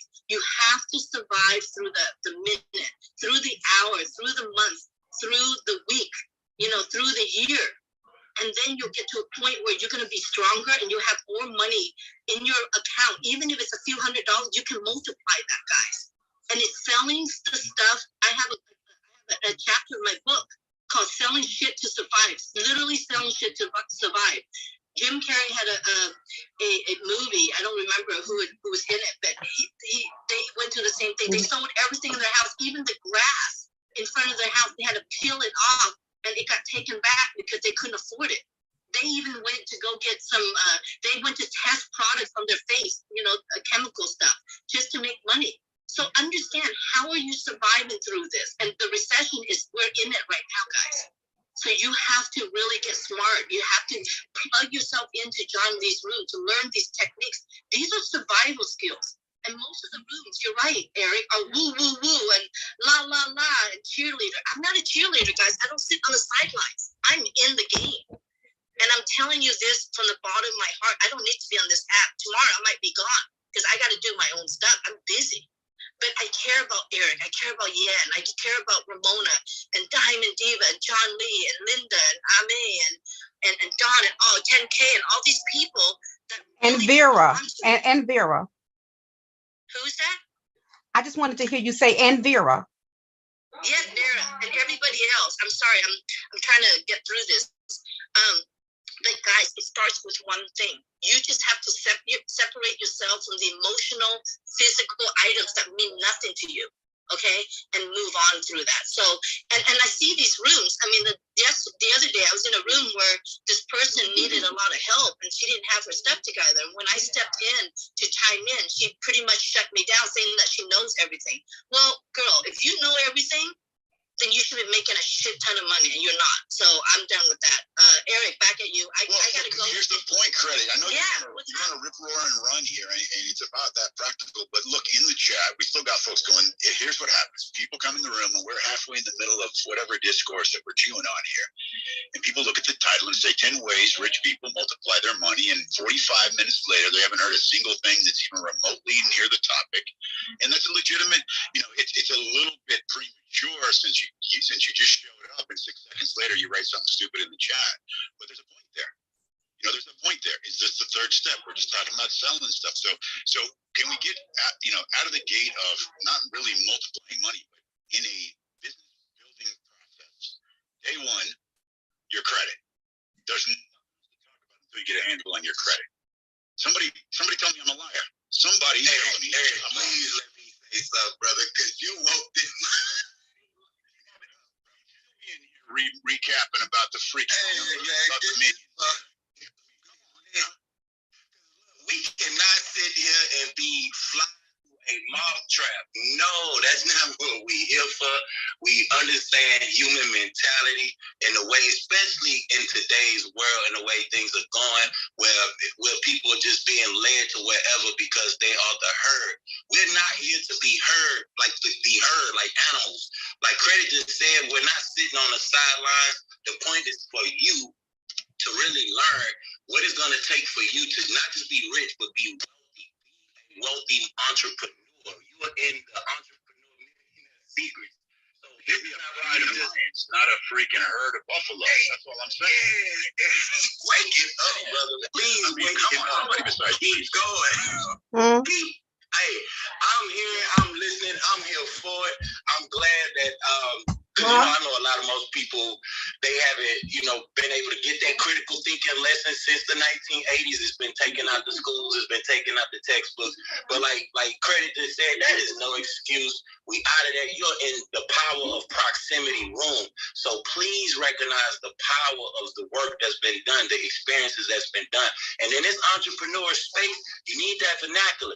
You need that understanding of how to communicate with people of power, how they communicate different from the average person, and that just goes to their 9 to 5. That communication is different. So you're gonna have to get your vernacular up. You're gonna have to listen. You're gonna have to grow some patience. These steps, that's the woo step or the mindset step before that. But that learning how to build your business credit, your personal credit, then your business credit, your personal credit, then your bank credit, and then going into your marketing and sales. And really, really home in. I wish Brother Shafat was in here because he would have been able to add even more to this, because this is things that if y'all have been I can add that more to it. That's the thing, Dr. Luis. See, we feel like that we've got to have a certain number of different people, this and that. But the point here to the question in the chat from the lady that said it in there, just to take her little joking emojis out of it, just to say, hey, what are the steps? I mean, we've got some credit people that can speak to get us right up to private equity. That's where I'm headed. Like I already did Main Street. I did Wall Street. Now I got to understand there's a couple more levels here. And you just repeat the part about vernacular, Dr. Louis. It's not that you got to go get 6 more years of school or a doctorate degree to become a brain surgeon. That's called professional technical freaking training. And yes, we need academia more than ever. We're getting stupid.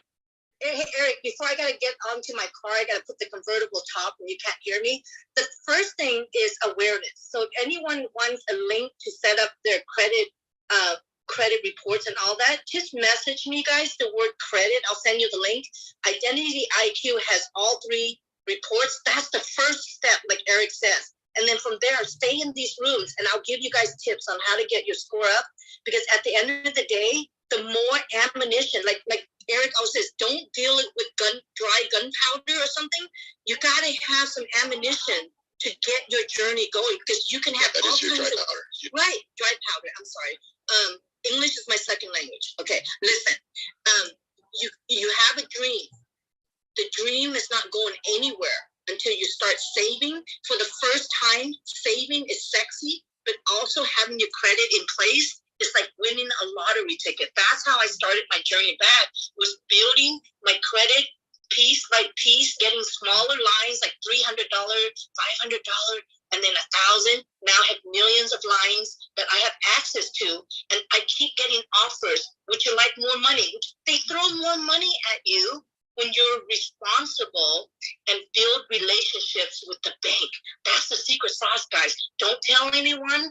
Don't share it with anyone. Only the people in the room. So if you put in the chat right now, credit to share your secret, and DM me the word credit. I'll send you the link to set up your credit files so that you're aware. Because the more aware you are, the more prepared you are. Back at you, Eric. I'm done. I have a question for you, Credit, because you said something as I'm on my computer, literally going through the steps of how to become a minority owned certified business, as well as a woman in business. Are you in position to share the steps with that? And would you say that that's something that we could do as business owners while we're building our credit? Because it's not going to be done overnight, but we can still wait while we work. What would you say to that? And can you share information? Yeah, Vera, the best thing to do is to go to WeBank, WEBENC, okay? And it has all the steps there. All you have to do is put some effort. A lot of people are just lazy. I'm sorry, I'm going to call it a spade. They're freaking lazy. And so for the people that are lazy, here's what my suggestion is. Everyday body. Yeah, come up with some money and pay someone to help you do the designation. For me, I'm just busy. I'm not lazy. So I paid someone to go in my team to go and do all the legwork for me because I'm too busy speaking on stage and doing all these things. So I paid one of my team members and I let him do all the homework and then fill out all the forms. And all I did was, okay, what's the fee? And then the interview process and making sure your financials, that's a tip I can give you. Make sure your financials are in order. Okay. Make sure that you own over 51% of the company. So if you have a partner, right? And he wants to make it designated with you, make sure in your operating agreement, it shows that Vera owns 51% of the company. That's a majority, okay? And then he owns maybe 49. Then once you get the interview in place, and it's all nailed out in there, all you have to do is fill out all the forms, you get an interview, they want to see your financial, your tax return. Is it done? Because you're not going to don't even bother applying if you don't have a real legitimate company. Do you have an LLC set up? Because you're not going to go to them, can I be designated? Well, they'll ask you, what kind of business are you in, Vera? Well, I'm thinking about doing a business and having a business is two different things. So preparation this is exactly the simplicity of just this is Eric, you cannot interrupt the giant while it's speaking. Go ahead, Credit. God bless America. This is day one, though. When you wake up, you got to go brush your teeth. This is what she's talking about. But that's okay. Eric, some of us are brushing our teeth right now. Please don't interrupt the giant when she's speaking. Vera, I didn't realize you were mod in this room. I'm going to have to defer to you then. Go right ahead, Vera. Thank you, Eric. I love you. Vera, so that's my recommendation. Thank you, Eric. Appreciate you. Vera, so that's what you do is make a checklist of if your business is not set up right, first thing, set it up right. Make sure that it really has the website. You have to have a website because they're going to ask you, in order for them to find out if you're a legitimate company, they're going to say, what's your URL? Vera something, whatever the company is, right? They're going to be able to find out, do you have trademarks or patents under your name? Because when you're dealing with big companies, they're going to research you. And if they find nothing about you on Google, you have a problem. They're not going to be able to send you millions of dollars for your business. Okay, so you have to set those things up correctly, and definitely go to WeBank, WEBENC, WeBank, or you can search women minority. How to get everything is on Google, guys. I promise you, it does cost you nothing to Google.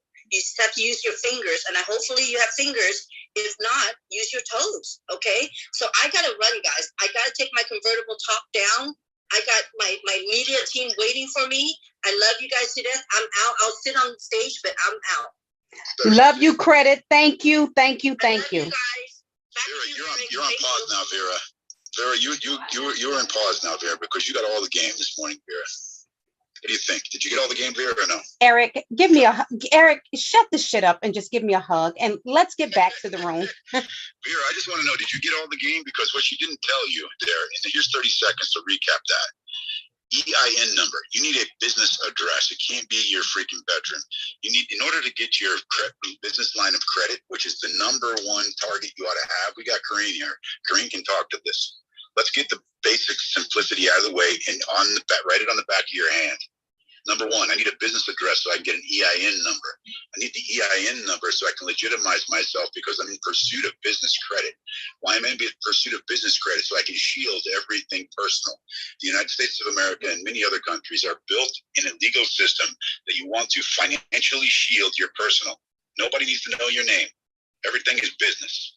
And that's step one. That's why the orange freaking evil clown can spend his entire existence shirking the entire freaking system because it's shielded behind business. It is that business credit that you got to get to. So that goes personal credit score, get that up as high as you can. You want to get north of 730. Let Karine speak to this. That's fine. But I know where we got to go in a thumbnail sketch. Get your regular credit decent. That's seven something or better. That's going to get you the open up, and then you're going to go to a Karine or a Credit Ninja or the like, and you're going to understand that there's more business inside of this simple step of the business credit is sequencing, stacking, and stopping paying for things that you can use points for. Hang out with these guys first before you come over here and woo your ass off all day. Dawn comes here because she wants to start a new business. She's doing 3 different jobs, as it seems like to me right now. She's got all the intelligence on the planet Earth, but we all as humans are cognitively lazy. We come back to a space, even here, to build, and it turns into a comfort zone. We're comfortable talking about the stuff that we know, so we lean into it. And there's nothing wrong with that. Doesn't mean that you're wrong. Just means hello. We have to stay relevant and awake. We need to be learning the stuff we don't know and implementing that so that we can get to the level, and we don't have time. Hello. Time decay is real. Yes. Hey, Eric, good morning. This is Lisa. Can I chat? Hang on, Lisa. Yeah, Lisa, right after Wendy Shore. We'll go over to you. Wendy, go ahead. You know what, Lisa, I'm going to yield the mic to you, and then I will chime in after you. I'm not sure if you have a question or a share. Okay, good morning. Good morning. So I wanted to, Eric, you know I love you. Brooklyn's in the house. Brooklyn's in the building. And don't forget, hey, Giuseppe was wanting to jump in after you, Wendy. So I just want to put that out there so I don't forget. I wanted to chime in and follow up on what Credit was saying. So here are some steps as well. I just want to elaborate a little bit. In my world, I am the CEO of Lisa Home Mortgage, federal and state license in multiple states. I have a lot of clients that come and people that I've met on Clubhouse. They own businesses, various levels of success from, just getting started to multimillionaire, right? And they don't own their own home. They're renting their home. So the question is, okay, I want to buy a house, but I, whatever, entrepreneur, I own an LLC, a partnership, I'm CEO, whatever you want to designate it as, you are owner of this business. And they get turned down by Bank of America. They get turned down by Chase, by Regions. And, it's frustrating and perhaps even embarrassing to have this level of status, but you're renting. And again, there's nothing wrong with renting. Home ownership isn't for everyone, but the person who does want to own a home, what's the barriers? So just piggybacking off of what Credit Ninja said, I have this entire conversation with them, and there's a checklist I go down. So here's the thing. As a business owner, there are various options for you to buy a house. But the underwriter is going to need X, Y, and Z. And at this moment, you don't have these things in place. So let's start from number one. Do you have a website? You got to get a website. And by the way, there are other people in the room who specialize in branding. I am only talking from the perspective of get it done so you can get the house. So, but who are you? Who are you in this scenario? Are you a consumer? Is this your primary residence you're talking about? yes. All right, let's skip from that. Because here's what I'm going to tell you. You're a consumer. You got to stop being a consumer. I need you to buy 1 to 4 family real estate so you can start building legacy. Otherwise, you're looped into a legacy of that you're still stuck in. Because we're still chasing the same system. You're going to end up with the same result. We don't want a 30-year mortgage and where I'm sitting here taking away. Can we? But what I'm sharing is that the things that credit is saying, it works across the board. You have, if you're a business owner, you have to have a website. Google. Lisa, just one moment, Lisa. I think what she's trying to say is there are many business owners who are successful who don't set themselves up for success. Exactly, and they don't know these steps. So even though she's in the residential mortgage industry, there are things that you need to be doing in your business when you set yourself up your business to be able to get credit. Yes, that's what she's saying, Wendy. Yeah, right, exactly. Yeah. That's what so she's saying. Whether it's your primary home or even buying an investment property, these are some of the same things that I'm going to request from you as the loan originator, whether it's commercial, an investment property, or your primary residence. If you are buying this home under your business name, under an LLC, you have to have a website for your business. You have to have a professional phone number for your business. I'm sorry, I gotta interrupt you. I can't let this land on the stage like this. No. Abso-flippin' website means jack to do with anything. Time out, everybody. Time the hell out. Wait a minute. No, everybody else. Time out. No. Number 1 is not a website. Number 1 is that you need an EIN number if you want to run a business. Otherwise, be a consumer and go do whatever you want. But if we're here to talk about building a businesses, I hope, let's get to the first step. Number 1, take that the website is how you show up, and your digital footprint is not to be ignored, because we spend our every waking hour in here talking about our social media channels. But let's not sit here in our own whatever makes us feel good and skip over the damn step that nobody's saying. You need an EIN number, and you need to stack the credit first. Everything else is after that. How you show up with the EIN number. Wait a moment. What I'm sharing is the EIN number requires a business address. But can you please finish, Lisa? Can you let her finish? What I'm sharing is, and it's not in any order of priority. I don't have the list in front of me. I'm in my kitchen. I'm chiming in as this is what I do every day. I agree with what Credit Ninja is saying. And I'm sharing, here's a step further, because this is a conversation that I have with clients daily. Eric, you're right. You first have to get an EIN. The business has to be registered in whatever form that's going to be. I'm saying that here's a checklist that people miss. And when they're trying to accomplish these things, to acquire credit, whether it's a car, business credit, my specialty is getting property. These are things that they miss. So it's not in any particular order. An EIN number is almost a given, because you have to have the tax ID number. You have to have that first. You have to have your business registered, and you have to have your registration documents. So whether that's your articles of incorporation, your operating agreement, an addendum, you need to have these things in place. I'll throw something else in. And again, this is from the underwriter's perspective. If you have an operating agreement, it needs to show what percentage of the business you own, right? Whether it's 100%, 10%, 50%, it matters for different reasons. Between me, you, and the wall, Lisa. Me, you, and the wall. How is that helping this broader audience? Yes. When I come to sit down with you, this is what we take offline. Like, I want to make sure that we're serving as 150 people in a room. Like, of course, we're going to get into the granular detail after that. But we should know that. If you're a business owner and you don't know what she's talking about, they don't. And they better, how do they tap in with you to find the These are basic things that people don't know. Basic. That's what the bio. Basic. It's not what the bio's for. It's about do we find you, what's your digital footprint, so you can put the link in the damn room chat, and let's get to work and stop bullshitting each other. Thank you. I appreciate you getting. The fact of the matter is, the damn basics, tie your shoes and brush your teeth. People are not doing it. Cognitively lazy to another extreme, right? To an extreme post 1999. To an extreme. smartphone in your hand. I'll just Google that. I'm just gonna riff off of whatever somebody else says. I'll just recap what everybody else says. You got to do the work. And how is it the most basic step in any business is not understood? I mean, that's so basic. So Eric, I'm going to chime in from here. This is Wendy. You know, yes, the first thing is you absolutely need an EIN. Even when you're first starting out at your basic level of business, you do not want to use your social security number. Even if you set up an LLC, right, which you can actually use you want to get an EIN, but you don't need to, you don't need to set up an LLC to start a business.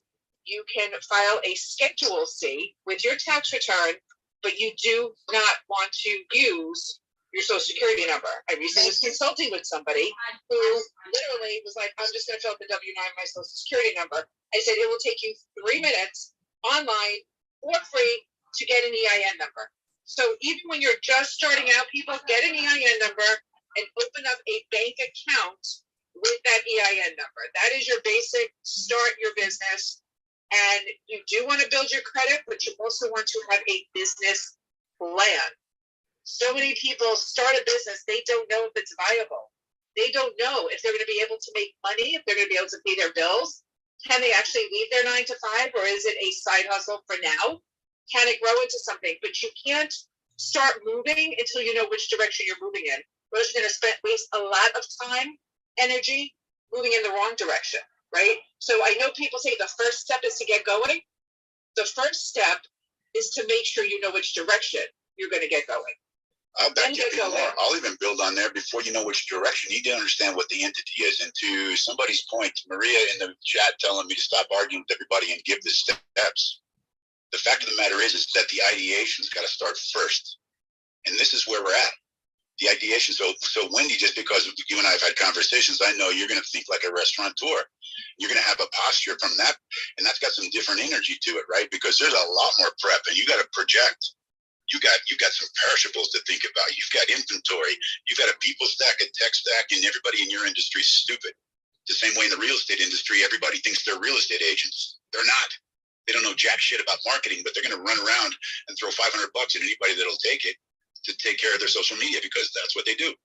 We all want that freaking microwave money. We want a quick, simple answer. And the fact of the matter is, you've got to sit down and work through the steps in the process. The EIN number, the important piece is there is the business address, right? Not just some WeWork nonsensical, you can't use a post office box, stop cutting corners. To understand the scope of what we're talking about in building a business is to build the business credit. I don't care if you're selling widgets, if you have a service or you have a product. The first thing is build it. The entity doesn't have to do anything except get a business credit existence in place. That's number one.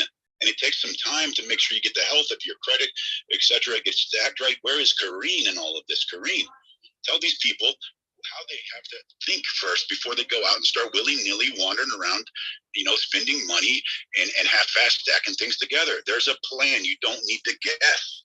You do not need to guess. And you're not going to get all your steps right here jerking around in a room chat. You're going to tap in with those that execute on this. The way that we all know when we roll out the next business, John's not rolling out a business. He's got businesses, a bunch of them. And in different sectors, they function differently. And in different echelons, there's different vernacular. So I'm not in here just to freaking debate. I'm saying there's discourse to be had. And we have the people that can take the lead. I mean, Kareen and Credit can take the lead on those initial ramp up steps, but that ramp is long. Once we get to understanding our business credit, now we have to understand private equity and where's the money coming from. There's a ton of money. How do I show up right so that they'll fund my business? That's where I'm at. And so, yes, I'm a couple steps down the line, but for God's sake, we didn't lose our mind just because we got older. We didn't forget that we have to tie our shoes and brush our teeth before we walk outside, did we? And it feels like that's what's happening. Everybody wants to show up and snap their fingers and suddenly everything's perfect. And it's not. You have to do the work. You have to do the work. Hey, Eric, this is Jackson. Jackson's up. What's up? I love the energy, brother. Emotion brings motion, and you're bringing motion to this room through emotion, so I love it. Hey, there was something that Credit said that I just wanted to reiterate, because I don't know if everyone really heard it. It's a big takeaway for me. I use VAs, And and I know my VAs are extremely smart. You give them a little bit of direction, they go do the research, they do this work, and they're working, parallel with you. When she said use them to get your minority status certification or whatever certification you're needing, you can give them just about that much instruction to have them go do the research and then get everything prepared to a point just by following up, maybe every other day or something to write the check to take care of the final action. That is huge because, that takes, they're now doing the research. They're now doing the legwork. They're filling out the forms. If they have some questions they stumble on, they ask you for that in a non-interruptive way. And then when you're ready, you just sort of sign that check. So I just want to point that out. That's pretty huge because that's actually some stuff I'm going to do in terms of certification. And then the other thing, in terms of importance of business credit, I'm 100% in agreement on that. That's something that every one of my friends that's successful, they leverage the hell out of that credit. One thing I would say is also probably more important than that is relationships. And I know everyone talks about it, but if someone knows, likes, and trusts you, right? And I have a lot of people that do that. They know where my heart's at. They know my intentions. You have a network. I have a network of people that have done everything. So now you just sort of have to go through your Rolodex and say, okay, I'm working on this. Who's done this, right? And it's a simple question, and they're going to go to bat for you. And so when on anything that you're running into a business, on any part of it, and it's just a matter of you. It's like, I always tell people, you have the phone in your hand that can Google any piece of information. Why don't you use it, right? And sometimes it's having to ask the right question. Hello. But we have a network of people. And so the establishing those relationships and nurturing those relationships, just leaving a positive feeling with someone when you meet them. So when they want to help you when you tap on it. And I think that's super important because that's what I do. If I run into a new water, I tap someone that's done that, and they walk you through it, and now you get access to their trust. You're now a trusted asset to their network. You're not going and blind to a used car service that you know nothing about, and they're going to rake you over the coals, right? So I would just really lean into those relationships things in terms of establishing those and nurturing those. And I'm Jackson, and that's what I wanted to put in here after listening for the last few minutes. Keep that energy up, brother. I love it. But Jackson, I just appreciate you pointing in as a professional and as a coach and as a business coach and a number of other things. And I want to throw it back the stage back to Ramona. I kind of hijack things and I just want to inject some reality into a conversation that, for crying out loud, Vera, thank you for putting some of just the things that we've got to remember. Check your checklist. I mean, there's, if it's before we figure out how to get rich, you got to make sure you got a business that's it's set up correctly. I mean, that's step one, day one. Ramona, I hijacked the stage. I'm throwing it back to you. I don't know. I don't think I'm sorry, but I didn't mean to take it away from you. I just wanted to talk about it. Ramona, you there? It was needed, Eric. We need to think. I don't know. They don't think so. Look what happens. I just turn into the guy that doesn't interrupts everybody again. That's what happens. Hey, if they never been in a boardroom, that's the feeling that you bringing. Like you show Look, they're making it easier for me because when they show up in a boardroom like this, I chew that ass up and they wind up outside with no money. And that's where I'm headed. I'm going to get the money. And if you don't know that you need a deck, and you don't know that you need the ideation, if you don't know there's some major steps, and you don't know that your business plan's got to get vetted, and you don't know what you don't know, you bring this whole half-baked bullshit to a boardroom, you're going to get chewed up and spit out the other door. You won't make it in the building. That's what I'm trying to bring to reality here. That if you want to sit in the chat and tell me that I interrupt everybody and we would just want to talk about the woo, you're right. You're right. This room will be 300 people talking about woo. You're right. And I'm saying to you, that's not going to make it to the boardroom. I'm saying to you, you don't even know that you think the deck is the most important thing, and the deck is just door opener. You're missing the major components that you run a business and you don't understand what it is to be a founder. That's where I'm coming at this. Let's get to, if we want to emulate John Lee, then start acting like him. Let's start talking like him. Let's stop wooing around all day and understand that mindset is not woo. That's what I'm saying. Let's start using the vernacular necessary to get funded and let a VC say yes to you. Can you do that? Can you follow me over to the pitch club, pitch your business, and get funded? Can you do that? If the answer is not a confident yes, then I suggest that you may want to practice listening to listen. That's my 2 cents. And Corinne, you're not jumping in. I think Ramona's pissed at me now. She's not trying to listen. She's not trying to talk. Absolutely. I was actually making it back over. Back to you, Ramona. I'm kidding you. I'm kidding you on that remark, but I'm going to throw back to you. I did aggressively get on the mic. Go, Ramona. Let me tell you this, Eric. Let me just answer that one question that you just posed. How are you going to fund your business? I'm going to fund my business with my $210,000 to $20,000 equity that I have in my home right now. Are you sure you want to? Are you sure you want to do that, Ramona? I know for a fact. Are you sure? The fact that I do. Yes, absolutely. You want to take the money out of your own house to fund your business? Is that what you're telling me? I will make my home into an Dear Lord above, hold on. Warning. Intrinsic asset. Property is an intrinsic asset. And yes, John Lee himself actually says you can take money out of your property, which is exactly. Yes, and you. I'm going to warn you. I'm going to say it in front of God and everybody. That's the last thing you want to do in this. That is a big F up. That's a big F. If you got $200,000 in your home and you're going to take it out and put it in your business, that is a vital, critical mistake. Well, wait, correction. I did not say that I was going to throw all 220. If you take a dime of it and put it in your business, you're making a mistake. To be exact, 228. See, this is what you don't know when you're preaching to the choir, that there are some people who do have resources and who do have assets that you just may not know nothing about. And maybe they just don't share them because they don't want to share them. And there's no need to share them. So there are people that there's a workaround for everything, put it that way. There's also a workaround for everything, but I'm just going to leave that there. And absolutely, I will be more than happy to definitely share. So yes, that's just as good as any business credit. And now I don't have to deal with business credit if I choose not to. If I choose not to, never said I wouldn't, if I choose not to. So I have choices, and that's the beauty of life, right? Y'all have choices.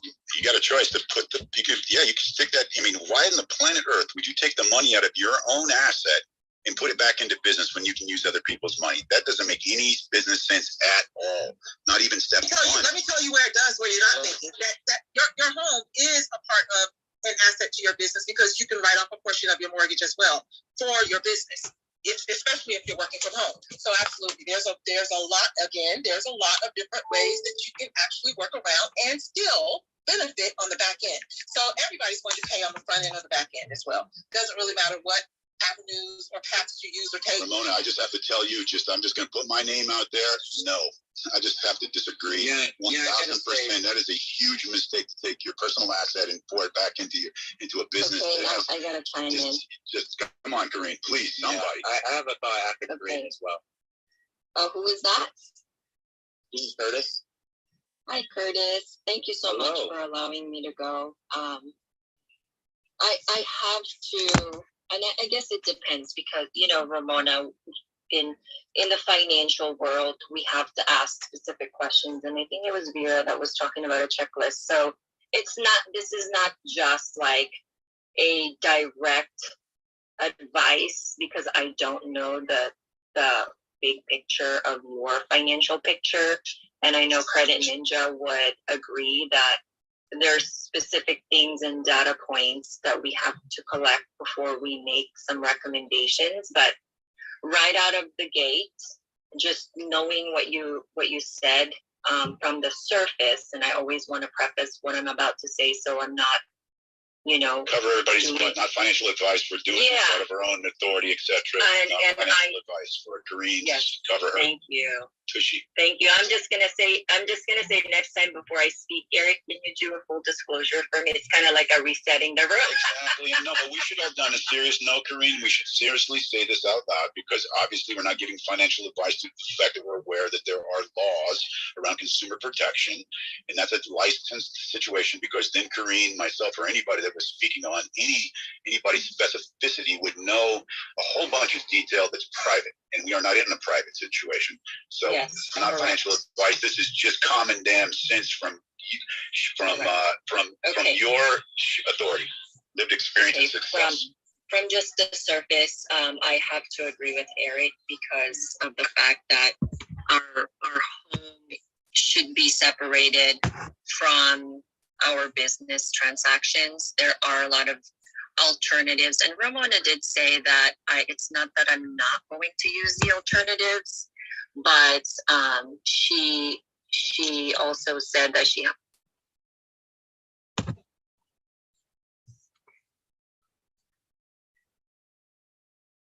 yielded from your business transactions and all of that stuff. Unless, okay, here's an exception, and this is where I say that I don't really know what Ramona's overall picture is. So I can't, unless it's her business is, we're in the room that has a title of 10 ways rich people multiply. And I listen to John a lot in terms of what he says, because I myself do, take cash out of a specific property to multiply it and go generate more cash flow. So this is also where Wendy was talking about from a financial standpoint, where you have to know the direction.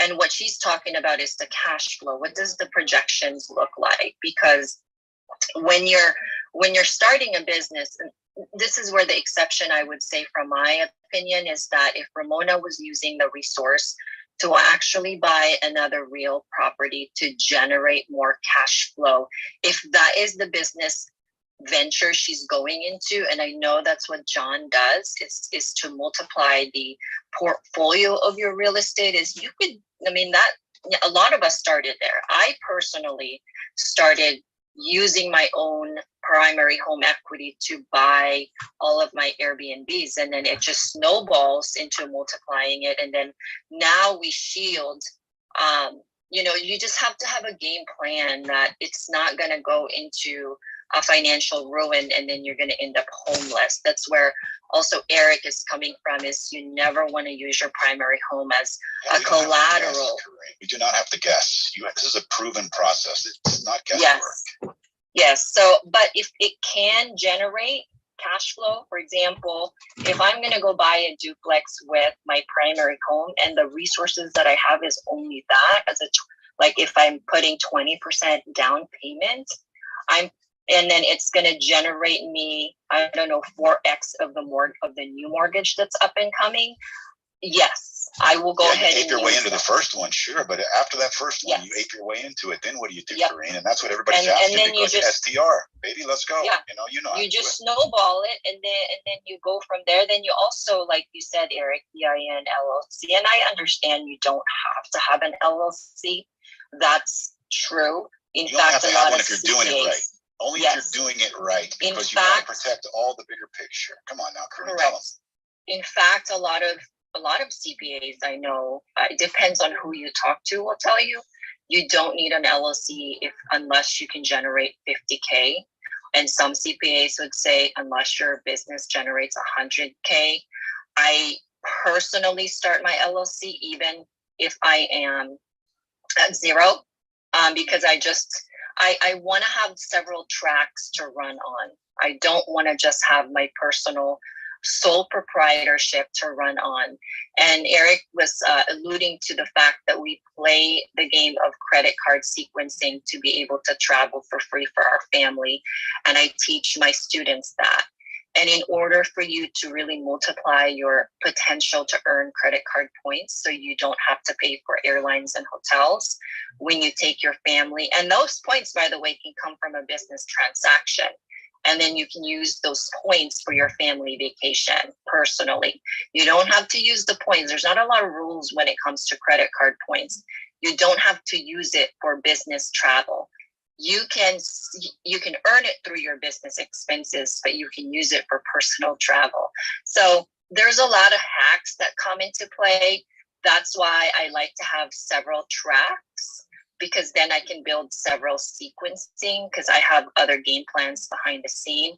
So, we have our real estate under Multiply Real Estate. We have our Airbnb short-term rental under Multiply Hospitality, because just because you own your real estate doesn't mean that you're just in one industry. When you go into the short-term rental and you own the real estate, you are now immediately in two different tracks, two different industry, which allows you to get credit on one LLC, and then you can get another credit line and run another track on your other LLC. So if you have multiple LLCs, and yes, folks, it costs you money to maintain those LLCs, but if you're afraid to pay the services that it costs you to build a business, you should not be in business. Get the hell out of business then, please. Okay. Stop arguing. Get out.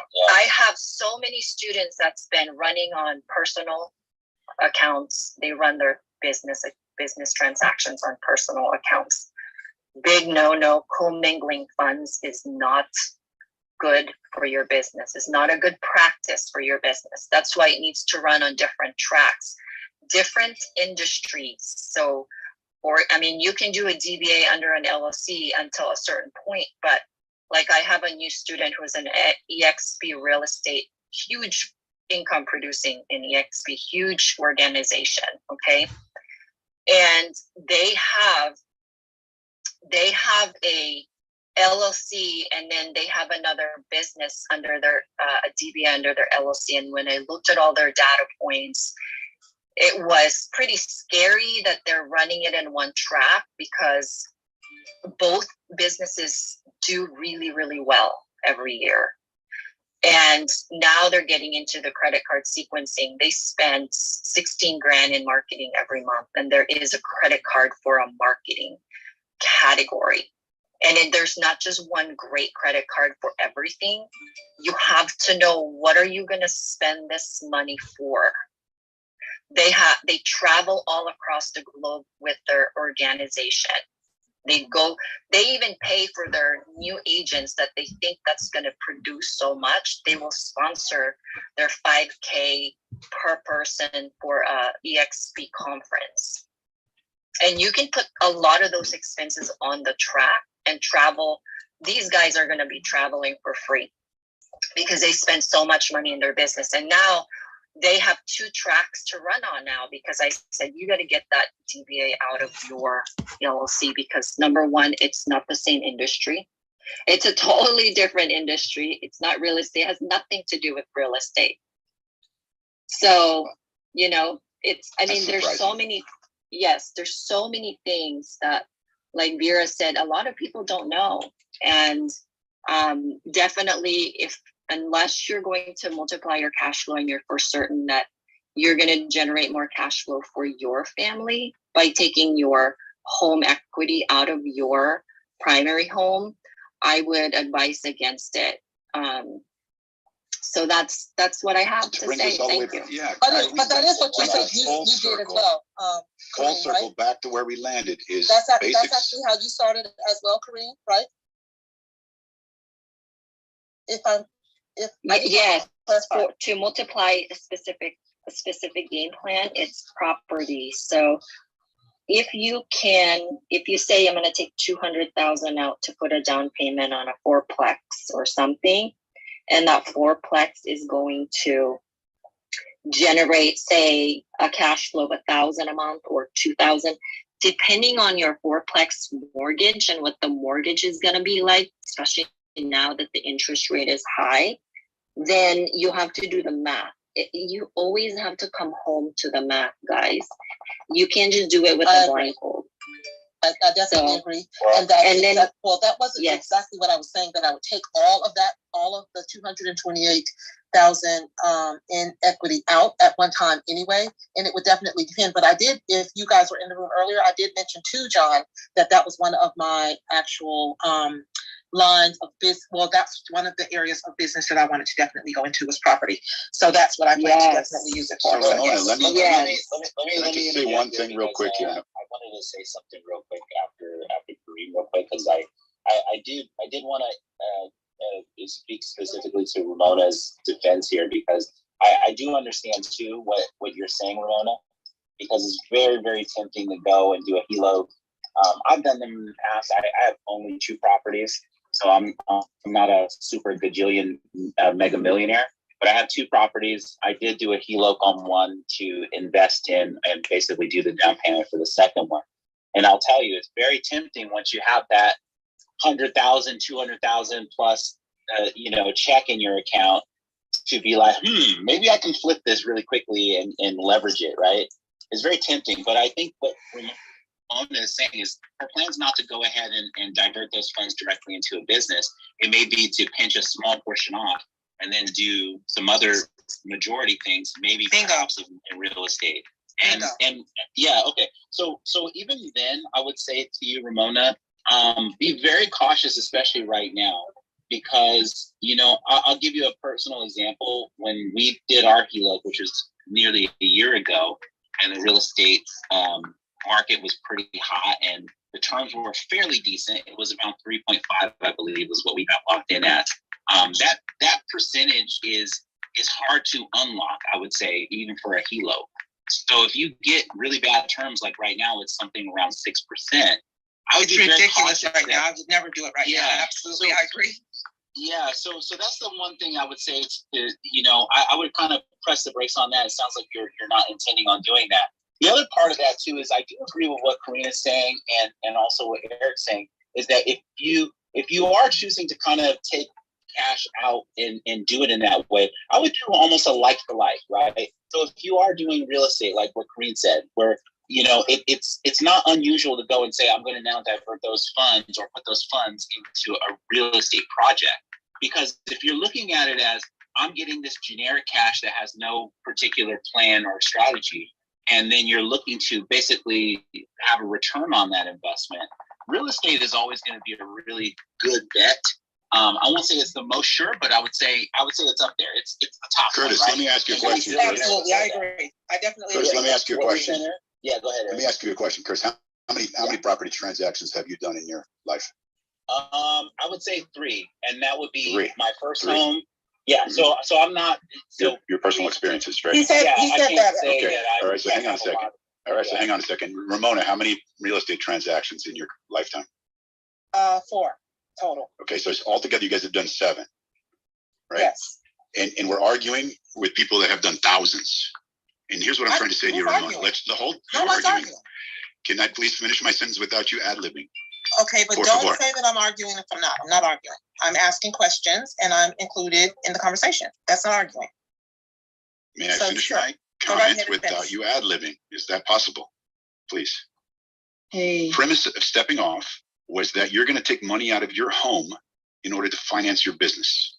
If you take $1 out of your house to finance your business, you don't know what you're doing, and you can learn something, and you can take another option, and you can protect yourself. The fact of the matter is we can come to this space and hypothecate about what can be done, but that's not what this space is for. This space is for what Karine just laid out, that there is a mature process here that's not in question. It's not an if, it's how to maximize what's already available to you. And you're making a fatal mistake, even having a conversation about pulling equity out of your home in order to finance your business. And we're spending an hour talking about it, and you're interrupting. Having a conversation is never fatal, and the conversation is not always going Ramona, to be in your I'm not here to argue with you. People are not always going to be in agreement with the way that you think the conversation should go. And I never said that I was going to. I said it was a possibility, and it was always an option. And I have owned a home since I was 24 years old, and I'm 54 now. And every home, I have pulled major equity out of it and used it wisely and been successfully and have kept successfully pulled money out of it and kept my homes and was able to resell as well. Ramona, listen, can I just say one thing real quick? I think what Eric is trying to say, and I am in agreement, is that these things should not intermingle with your business, period. Because you want to protect and have it bifurcated to a point where your business affairs have no visibility to your real estate holdings, and also your real estate holdings have no interaction with your business endeavors, unless you are a real estate developer and that is your sole business. Even then, those two things should never Curtis, you're on point. They should never mix, because you want to keep the business away from you actually having a place to lay your head at the end of the day. And I think that's really the long total sum here. is that, I think we all agree that, hey, maybe, there is definitely that strategy. You got to have a strategy, right? Like absolutely. I'll tell you this, Ramona, from what you're telling me, and I say actually 3, but it's really 4 because we put our properties into a trust both times. But even stuff like that, right? Those are the things that are going to open up your eyes so much to what's possible from a holding standpoint, whether it's wills and trusts, or even if it's just putting those things into a trust so that your family can benefit from them long term. Those are always things that they'll be tempting to take that capital and run with it and do something else. But I'm just reading an article this morning about Kris Kardashian saying that she forgot she had a condo in Beverly Hills. So it's like, that's the kind of crazy. Yeah, it's weird that she has that thought, but I just thought, man, that's wealth right there. Wow. Right there where you can forget that you have a condo in Beverly Hills. That's the kind of wealth that most people aspire to. But keep in mind, she probably, because she's been so leveraged on the business side to do everything on the business side, that's why it never came up, right? Because she's kept those things completely separate. So she's probably, so just something to keep in mind, because I do think we're all agreeing that, hey, those things shouldn't touch each other. And that's good advice in any arena, in any country, and I think any time as well, to say it honestly. And that's really all I got to say about this. But I think, yeah. If you're concepting it, please don't. I would advise you don't. It's just a mess after a while. And the IRS will go into you with a microscope. You don't want that either. No worries. Curtis, we haven't seen you for a minute. Curtis, great to see you back in the room, my man. I just wanted to throw that out there. I haven't seen you in a few. Yeah, this was a good conversation. So I definitely wanted to say hi to everybody too. Eric, yourself, I think I owe you a few conversations. So it's good to be on stage here with you guys here. Thank you so much. The premise I'm saying is this. As well. Thank you. There's certain business practice. If we are progressive and we're here every day in the Entrepreneur Millionaire Secrets Club, we're not here to argue what we can do. We're here to be progressively more efficient, right? To challenge what we're doing today. Can we do this better? Can we make the return better, etc. And we're not here to argue about mindset not being part of it. Nobody's ever argued that mindset's not part of it. It's everything. It's a stepping off point. But business practices in real time is what we're talking about. If we're talking about taking equity out of your personal properties, that's not a debate. It's just not. It's just not a debate. That was my premise. I'll land it there. Ramona, back to you. So could you tell us what you would use it for? What are the... You would build it and keep it forever. It's called buy and hold. That's your investment. That is the equity. Here's what we have to get to. Let's remember, and if we're gonna stay tethered to the Entrepreneur Millionaire Secrets Club, by the way, it's a great chance. We ought to be resetting the room. I don't know how we can be in here for 4 hours and not have 100 shares. Can we get 8 people to share the room so we can, share the social media mini course so that somebody in here will get off their ass and go do some work? What I'm saying is this, to your point, Ramona, is that there's a process here to get to free. What is free? We need to make 10 grand a month. The bills are paid, and there's no question or not whether the bills are getting paid. If that's a property payment or a car payment's getting made inside of that, then you're lucky. You live in a certain part of the country, but in New York City, 10 grand is not enough. And so if we say rich, let me just set the table from the premise of what we do in this space since I've been here. Is the workshop part of this is to say, okay, what do I know now and what do I not know? And who in here knows more than me so I can take something and go add to what I'm doing? And to add to what you're doing, if we got the free, if you're making whatever the number is to get to free, the bills are paid and I'm not stressing as long as I don't drop the ball, this is cool. Now we're trying to get the rich. Let's just say it's $1 million that everybody thought, oh, we're gonna make $1 million and be rich. And then you start throwing around money and that whole conversation about what car to buy because of tax benefit. Like there's more layers, guys. You're going to use some of your cash to buy things for tax advantage. Cars, literally right now, for the first time in my lifetime, cars are not a depreciating asset. If you understand what you're talking about, that's insane. Oh my God, tell me about it. It's insane, right? Kareem's going to get all over this. There's a whole conversation. That's a whole room by itself. We started this morning with Nelson rapping about what he's got to go out and spend some money in order to protect his dry powder. Right. And then it gets into personal and it's fun in that part. When we have enough leeway and enough pocket change, you know what? Let's talk about cars. It's fun. right? But what I'm getting at right here is this. And when Ramona says, I'm going to pull money out of my house, I'm really young because I love you, Ramona, not because I want to be your enemy. I'm saying do not do that. There are other ways that are more beneficial to you. And yes, God bless you for being a productive citizen and owning things and being aware and the hardworking freaking machine that you are. And I mean, you kick ass and take names. I'm not debating that.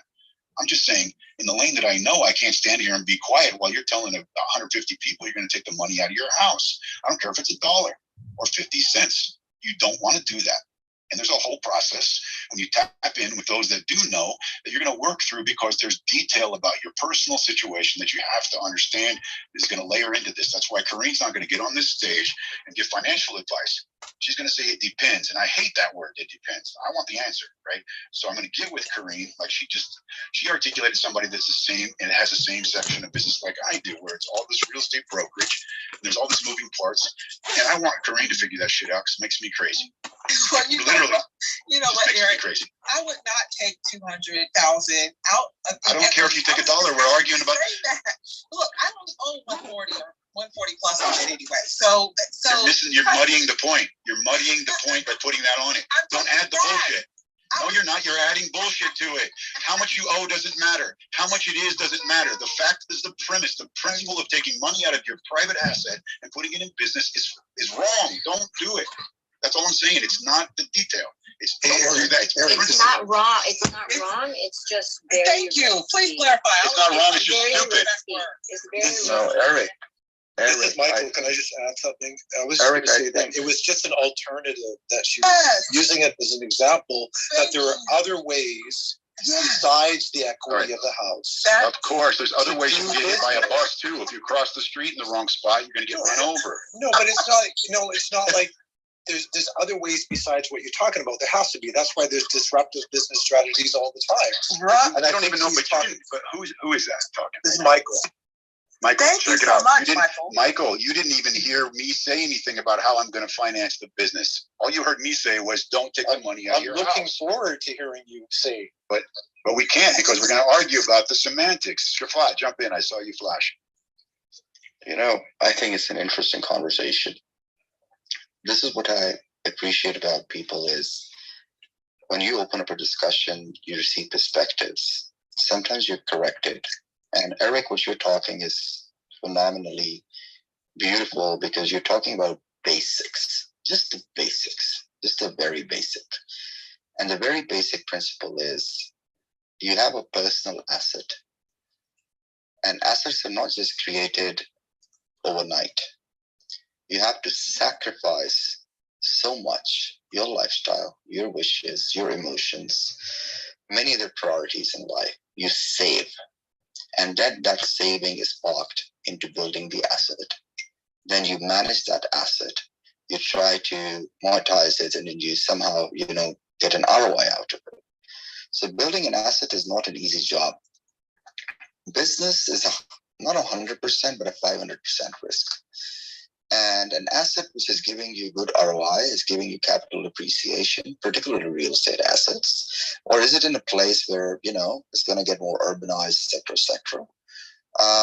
You just need to do the calculation right, that whether or not the business that you're getting into, what is its risk profile compared to the risk profile of holding the asset? What is the guaranteed ROI you would receive from a capital investment in another business compared to holding a real estate asset? So we do get investment opportunities where return on investment is either fixed or is underwritten. And in underwritten ROIs or guaranteed payback periods, you say, okay, this is like 20% per annum, but what I do for my real estate is 4% or 8% per annum.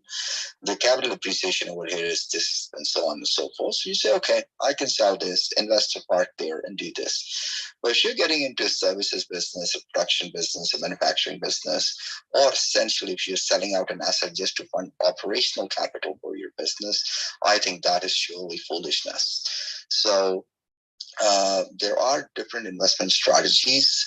I won't say that it really depends, but I think there are factors which you need to consider, which is important, on which decisions depend. And the basic factors are risk and return. Very simple. Most importantly, your net present value compared to your net future value of that asset. There are high performing assets. There are assets that you flip short term. There are assets that if you try to hold them long term, you will bleed because there's a certain fat, right? There are assets where you are trying to fund them through credit lines, trying to play a game that you put 10% down, and before your next 10% comes in, you flip it and make it as a 5% on top. You know, there are assets which you try to dilute before the handover is announced, right? So just 6 months or a quarter before the handover, you sell out that real estate asset and you make the money. You don't want to make the last 60%, 70%. There are ways where you try to work out on the differential between mortgage, interest rates, and the rental income. And you say, okay, if I put this, I can create an asset in 20 years or 15 years or 10 years. How much percentage of your monthly annual income is going into funding that differential? How many of such differentials can you manage? Are you going and working on a floating interest rate? Or are you working that, okay, is mortgage being more expensive or just taking out a 5-year personal loan and paying the whole asset off and getting rid of mortgage is a better idea? Or is it that you sell that asset with the mortgage somewhere and rather move on to a bigger asset just now because your income has increased and that little asset is not giving you enough returns, or was a bad idea to invest in the first place based on your budget back then, which is 6 years, 10 years ago? So decisions have to be crisp, informed, based on market insights, and you must consider both, not only financial advice, but you should consider marketing advice, and you should consider commercial advice, and you should also consider advice from specialists of that business sector, whichever asset you're operating in. And we are an asset management company. We understand a variety of asset classes when we work with, all the way from trophy assets to low income real estate or low cost housing, or renewable kind of stuff, and green housing.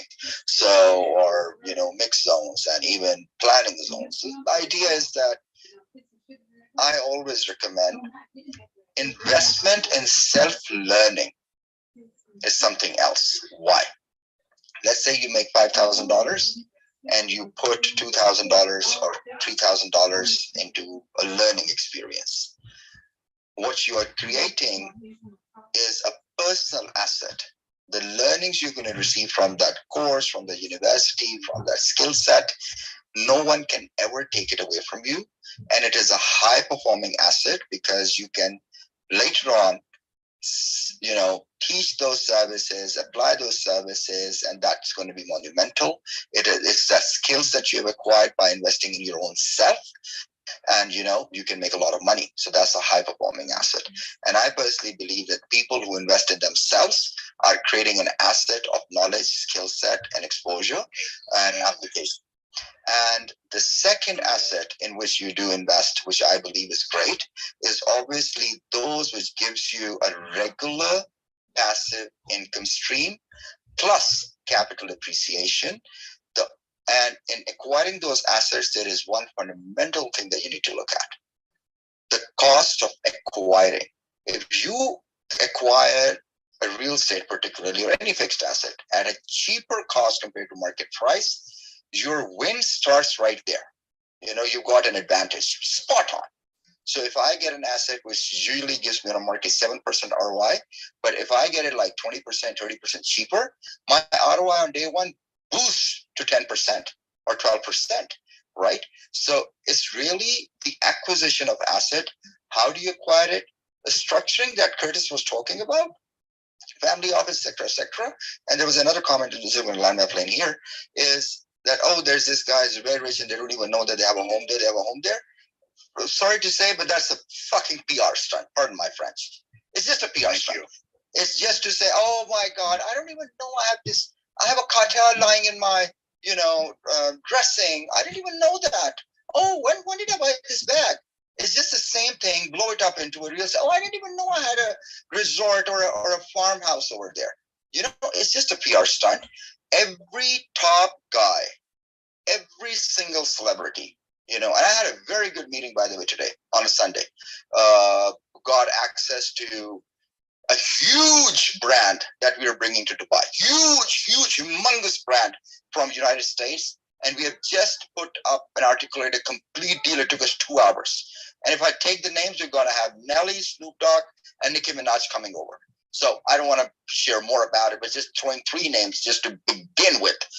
And the person who's their front guy, who spoke to him, discussed the whole thing, spoke to his partner, who was the largest guy when it comes to, who is the largest chain of Wendy as a franchisee in the entire United States, is the guy who's his partner. We spoke to him as well.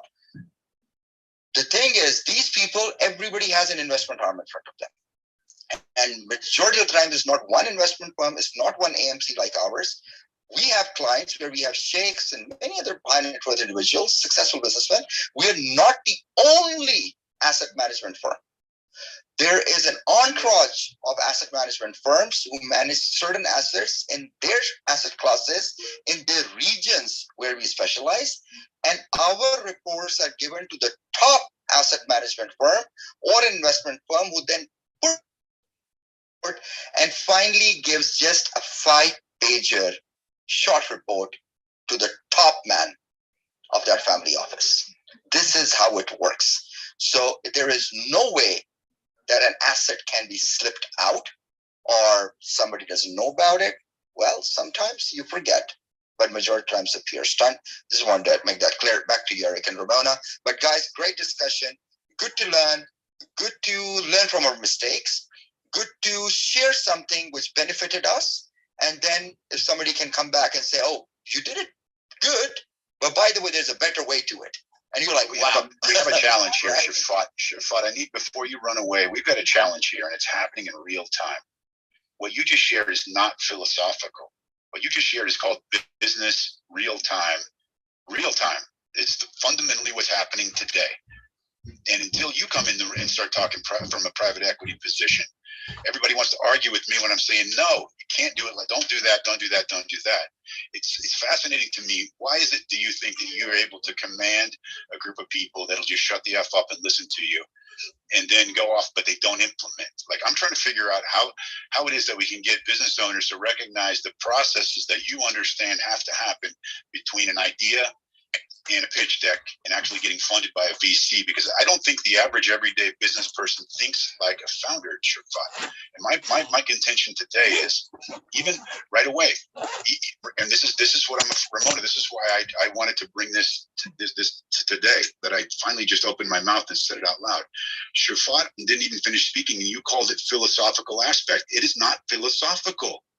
It is actual business acumen in execution.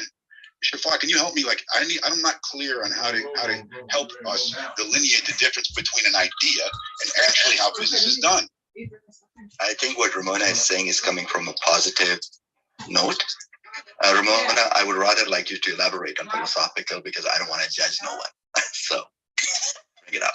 Yes, Shafat, that's precisely the note that I was actually using, the term philosophical. And I was also not just referencing his share today, just now, a few minutes ago, but each time that he actually comes into the room, he has definitely woven throughout his shares and the value and the information from his knowledge, expertise, skill, and experience, a philosophical aspect that I actually resonate with.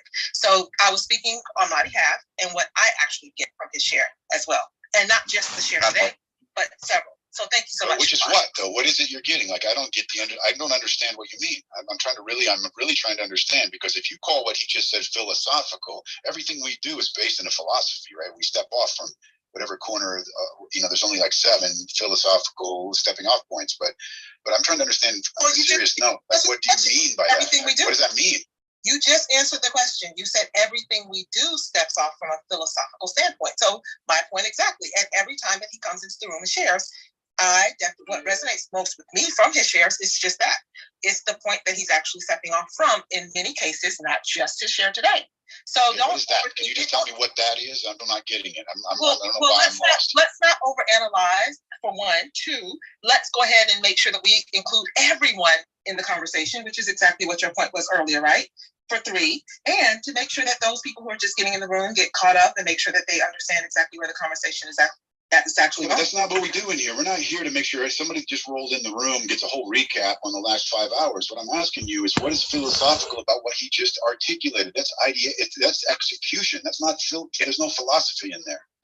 Philosophy and I help you, Eric and Ramona. Help me. Somebody help me. I'm going to help you. You're the I'm listening. This is real. It's always John. Shabbat, what was that? I'm sorry.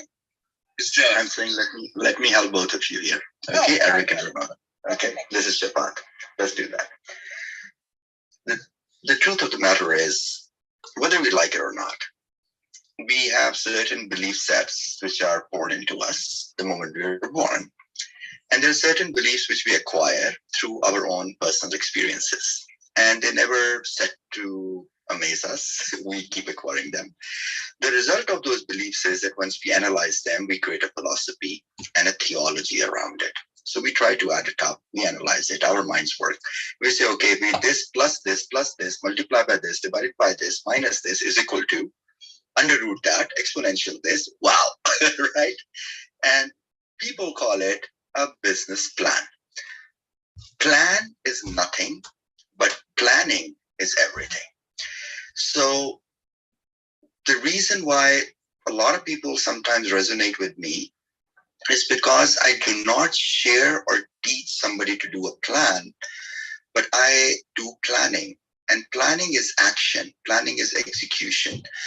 And anything that I share it very responsibly, because more than 90% of the shares that I do on Clubhouse or in any public room, and I take Clubhouse, by the way, very seriously, because it's a public place. Everything is recorded one way or the other, even if the replays are off.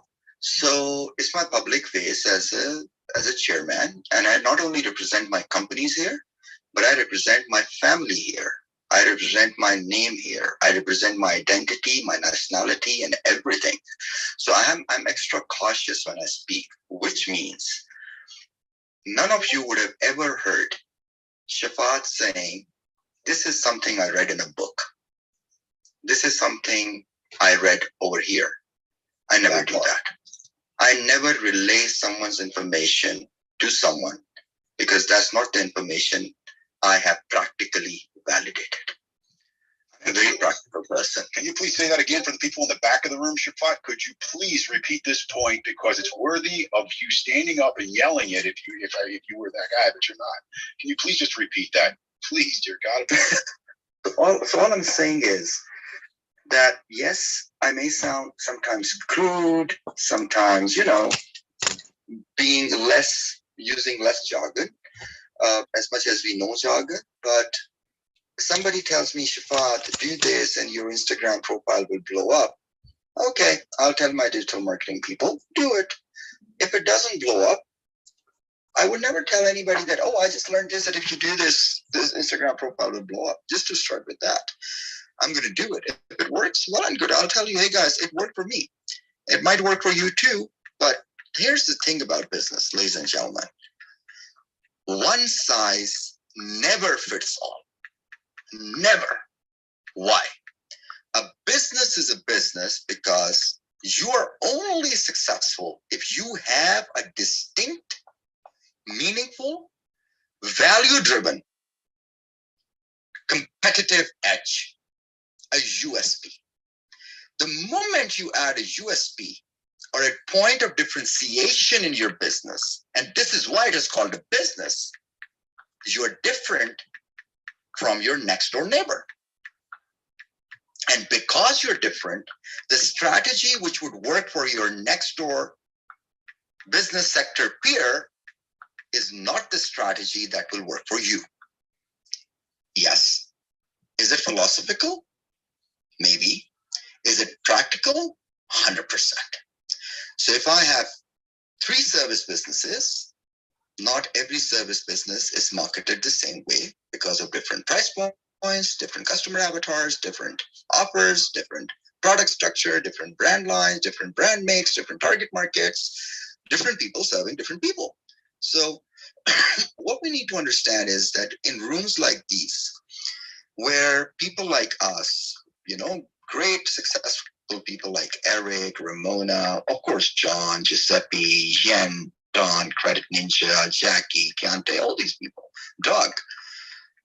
What we share is out of our humble experiences in business and life. Your experiences might be totally different. Your current situation might be completely different, right? My father passed away. My emotions were different. Someone else, passes away. You might be less emotional or more emotional, So you can't just advise the same thing. We only give a journal advice based on our experiences. It is for you, and the burden is on you to actually analyze it, intelligently do the anatomy of it, and relate it with your current business challenges, and then apply it.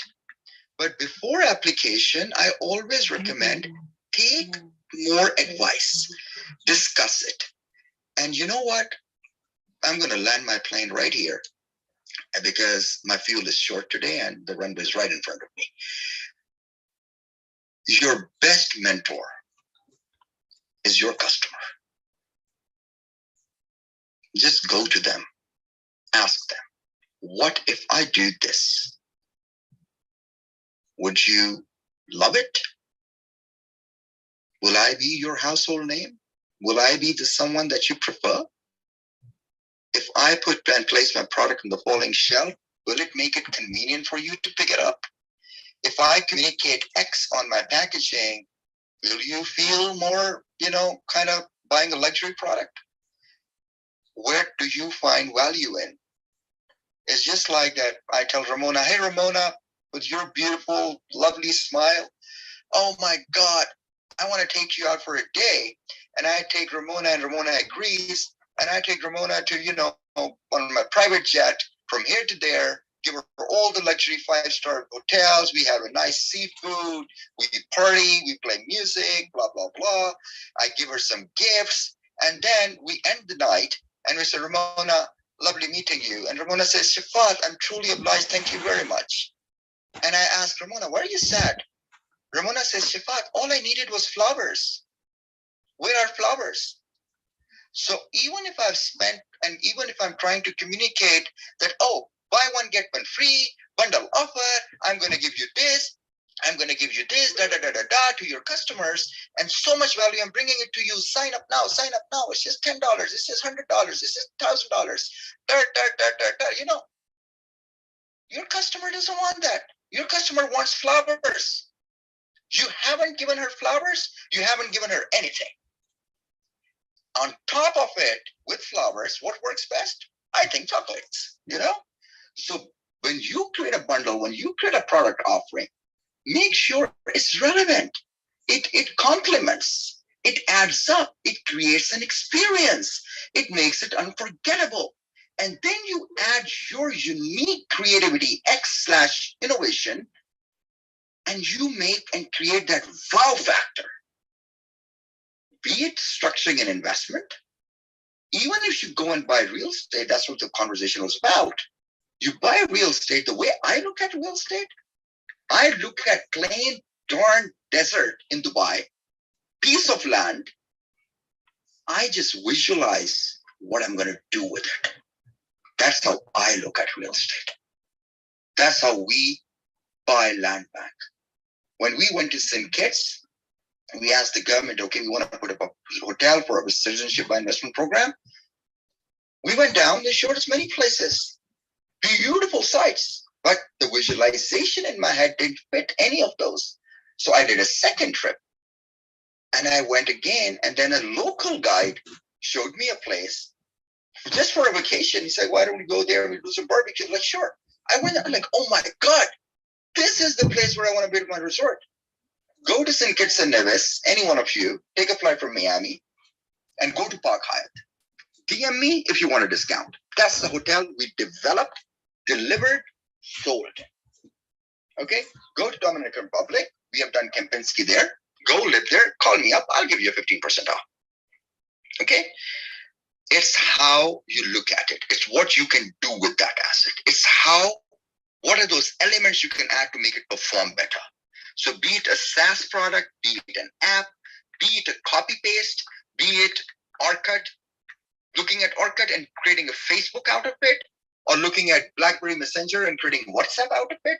Little changes, little things, execute it better, make it relevant, give people what they want, and give Ramona flowers. Ramona, DM me your address. I'm actually going to send you flowers. Good night. You just landed my point. The stepping off point of this whole thing was, if you're going to do a project, if you're going to do a project in DR, I've already done one there. I did one as well. I did not know you did a project in DR, Shafat, so we need to talk about that. But that does not change the stepping off point here, where you just re-articulated at the landing point of your entire share was, if you've only done a couple of transactions in real estate for your own personal gain, you probably should listen to those that have done thousands and that have already executed what you're talking about. And you don't take money out of your personal asset to put it in your business. That's the same thing as saying the sky is blue and the grass is green.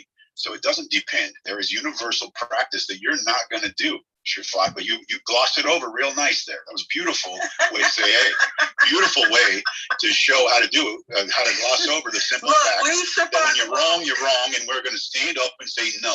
And that's what we have to do in this space. And Ramona, send Eric your address. He's going to send you chocolates. I'm giving him a hard time today, Shafat. I'm pushing back. That's all I'm doing.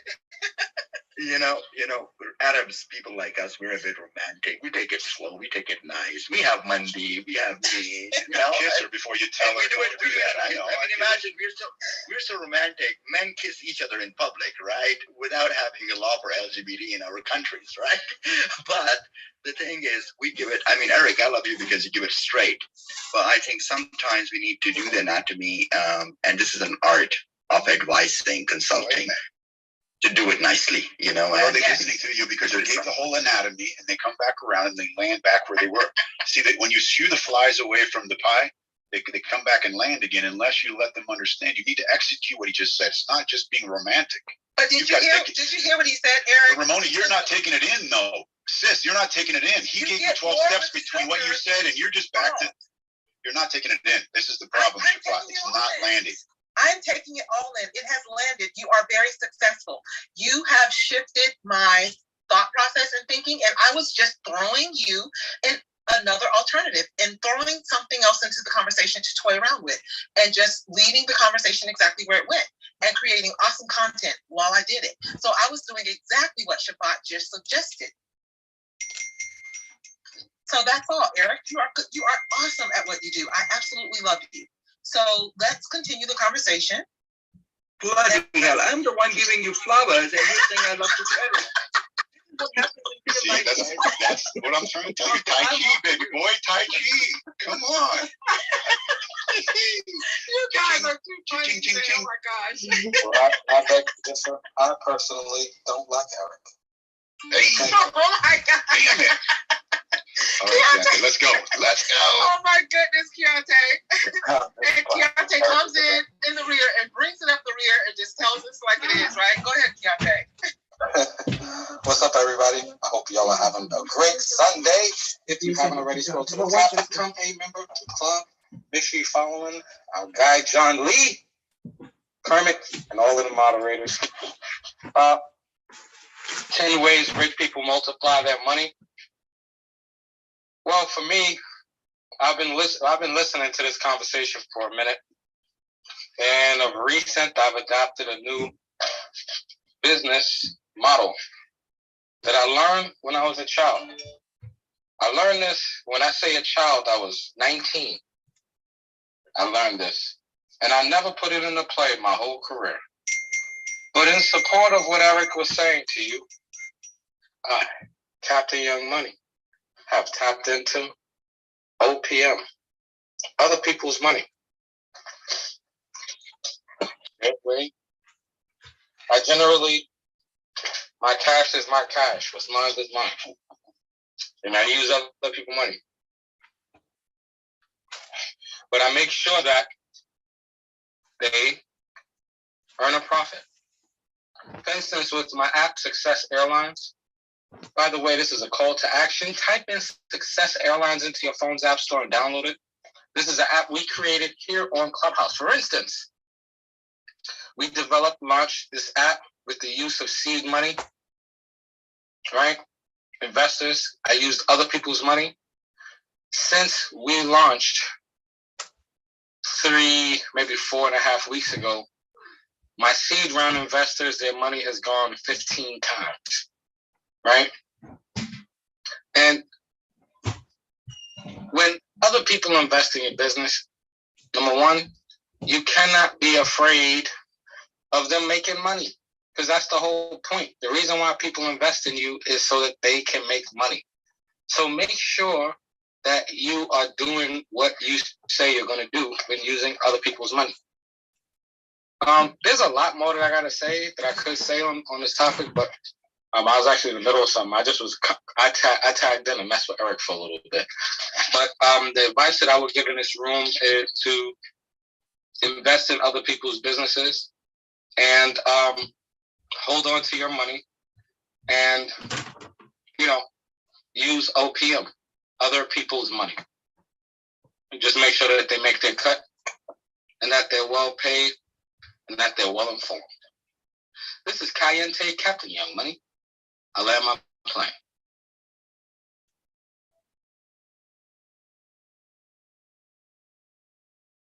I'll talk a little bit more. Another thing too that I want to say is be careful who you tell your ideas to, because you could tell your ideas to somebody in the sense of, hey, this is what I got going on. I would love for you to be a part of it. In fact, we're going to pay you. And that person can literally take your idea and run with it before you can even get started. So be careful sharing your ideas on Clubhouse, because honestly, each day I'm losing more and more respect for Clubhouse. No disrespect, but it's the truth. Be careful sharing your ideas on this app. Even if it's a marketing plan, don't share it, just do it. Somebody IP is IP. We got to understand what is IP, Caliente, man. Say that out loud, because it's real, real, real. You put it out there, your IP is real. You don't protect it. It's real. Yep. Make sure you get your .coms. You know what I mean? You got an idea for a business. First thing you should do is go buy the .com, because a snake will come behind you and buy it under your feet, and you won't be able to get it. So just keep that in mind. Like your clubs, make sure you buy your name. All right, Keontae. I'm going to jump in here for a second. Thank you. And then there's hold on a second. I'm not finished. Right after you actually share, there is a Jeff, you would like to speak as well. So I just wanted to make sure that there was a little queue going on and set up so that everyone who wants to speak gets the opportunity. So thank you so much. Everybody can get their asses in line behind Keontae and 10K. We're not trying to stop that. Let's go. No, that's exactly what I was speaking of. So yes, right after 10K. Absolutely. Go right ahead. And we're back. Guys, look, it's very simple. There's 168 members in the room right now. I'm sorry, I wasn't finished talking. I'm sorry. I'm so sorry. I was still talking. Y'all both cut me off. Can I finish what I'm saying? Go right ahead. Thank you. Go right ahead, Captain. Thank you so much. I've been in these rooms a long time. In fact, before John was modding up everybody, I was one of the moderators, so I understand this room. I respect it. And I respect the sanctity of it.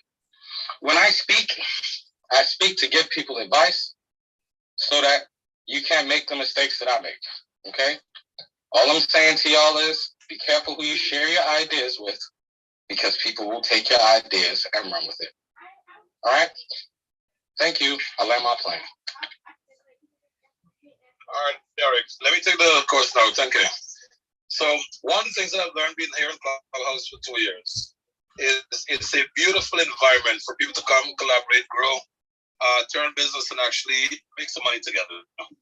So what I want to share here with everyone in the room is, if you are dumb enough to come on Clubhouse and speak out of an idea that you have, and you think that there's going to be someone in the audience or on the stage that's not going to buy the .com, you're just a straight up idiot who needs some business classes. That's step one. Step two, there's no way you should be on Clubhouse not getting your house in order. This is a business app. As much as you guys may think it's a place to come and socialize and get gems and so on, as Eric rightfully said earlier, getting the gems are cool. Putting the gems to work is everything. Putting the gems to work is everything. And anyone out there that is ignorant enough to start a business without buying.com, whose fault is it? Whose fault is it? It's the individual's fault.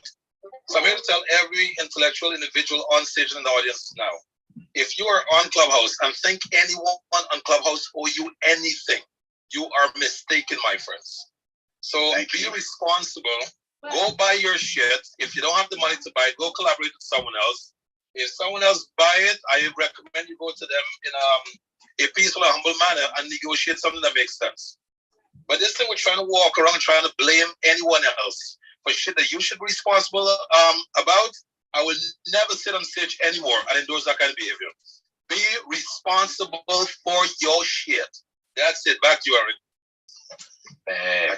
Back to love that shot. Yeah, just freaking bring it. Damn it. Bring it. Just clear as day. There ain't no remix necessary. That was plain as day. Okay, and then we also have Jeff in the queue. Jeff, are you still here? Oh, wait a second. Let me just make sure he's still in the room. Yep, Jeff is still in the room, and there was a back channel that he wants to speak as well. So, Jeff, over to you.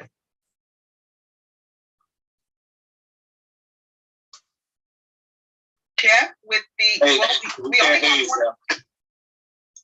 we have a Jeff with a blue suit and glasses. Jeff, you can flash your mic. Yes.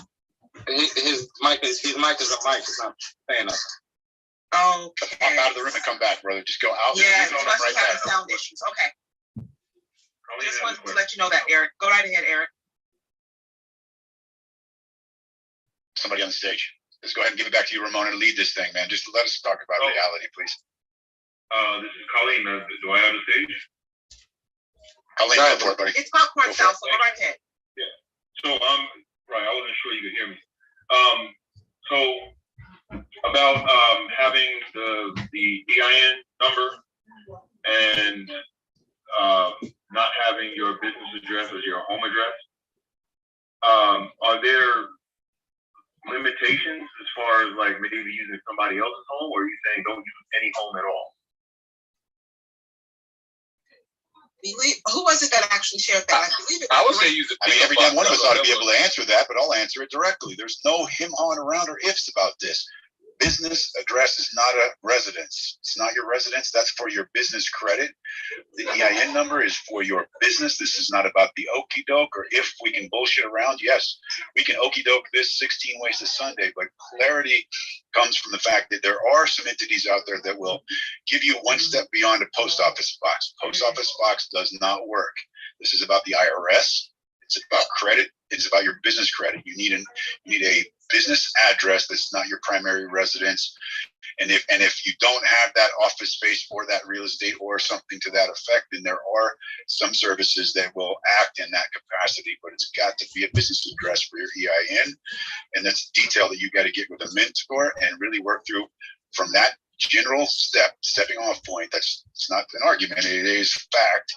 From there, you got to then iterate out of what your personal situation is for what kind of business, right? Service, product. There's a lot of detail there. We got plenty of people on the stage that can speak to this ad nauseum, but these are just so basic. Again, I'm not trying to be funny, but this is brush your teeth, comb your hair, put your shoes on, and know how to tie a tie. These are the basic steps.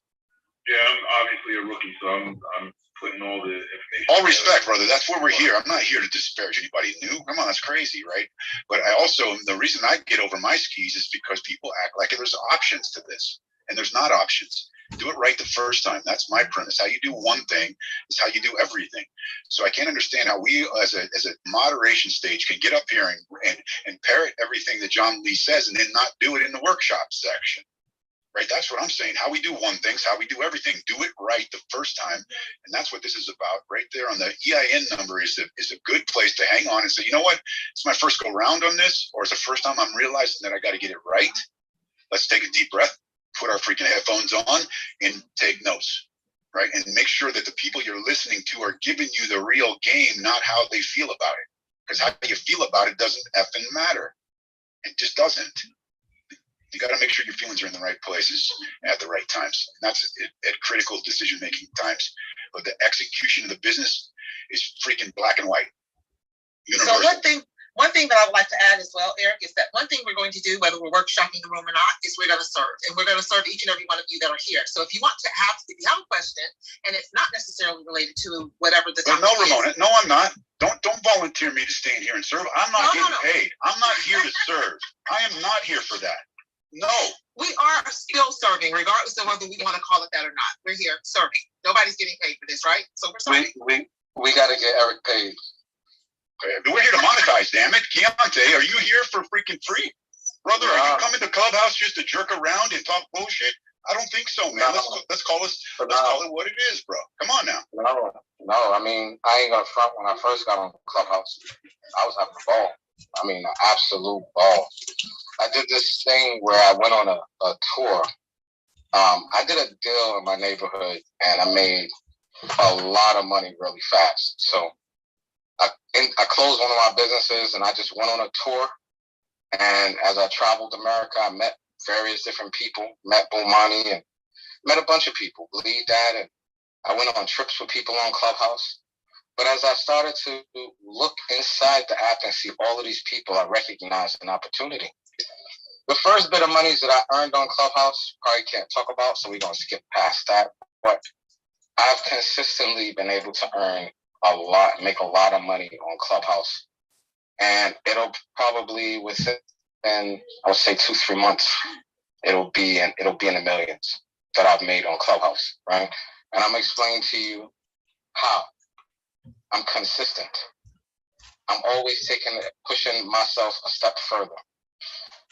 I think 10 steps ahead, then I work my way backwards. I built a strong team of people who have, all the people on my team have a skill that I do not have, and they are top of their game. Also, I'm surrounded by people who are way older than me, so they can give me advice. Lastly, I'm very careful with my monies, right? I use OPM, other people's money. In the past, I did that via sponsorships. I was sponsored by the biggest companies in the world, Coca-Cola, Foot Locker, etc., American Apparel, Prada, a bunch of companies. But now I'm playing a different game. Guys, Clubhouse is a place of business, like 10K said. I have been consistently on here making money. And I think that y'all should think about that too. You know, there are a lot of rooms that are on here where people are yelling and screaming, arguing over nothing, arguing with people they never even met. So why would I spend my time in that environment when at home, in my real life, I have complete peace? I have so much peace. It's crazy. And I'm a consistent earner. So my mindset is clear. I encourage all of y'all. What are you doing on Clubhouse? Are you here just to chit chat and jokey, talky? Or are you on here to build something amazing? I built a few businesses on this app that continue to make us money. Me and Bleed, I got a whole music business set up off of Clubhouse. All kind of stuff. You know what I mean? So think about what you're doing. Look at 10K. He had his 10K card thing. He took it serious. Pushed it as far as he could go. What are y'all doing on here? When you meet up with people on Clubhouse, what are you meeting up for? To hump? To rub bellies? Or to make some money? He said to hump. Humpty dump. It's true. We are all adults in here. It's the truth. You on here to find love, or are you on here to be great? I took my club name is Success Airlines, a club I made on Clubhouse. Type it into your app store. It's in the app store. It's in the app store. I'll be exiting this business a billionaire. It's already set up. I already got this. It's crazy. Using Clubhouse along with all of the things that I've done in my career, all of the relationships that I have, partnered with the relationships, the knowledge that I've gained on Clubhouse. So what are you doing on here? Are y'all taking notes, or you just running? You just sitting there with your feet up, eating popcorn? Do you really want to be great? Do you really, really desire wealth? What about burning bridges? Are you burning bridges on Clubhouse and in your real life? What are you doing? What are you spending your time doing? What are you doing on here? Are you trying to better your life, or you want to be in the same shithole you was in last week? Because if you've been on Clubhouse all of this time, and your life isn't better than it was when you first got on Clubhouse, you're wasting your time. Let me repeat. Think about when you first got on Clubhouse until now. If your life, your situation is not better, you are wasting your time and you're stupid. I'm sorry. I'm just going to say it. You got access to John Lee, Grant Cardone. Whether you like him or not, I had a full-on argument with him, but he brings a lot of value. JT Fox. You got people like myself, 10K. Will you see us build something from nothing? What is your excuse? What's your excuse? You've been on here longer than John Lee.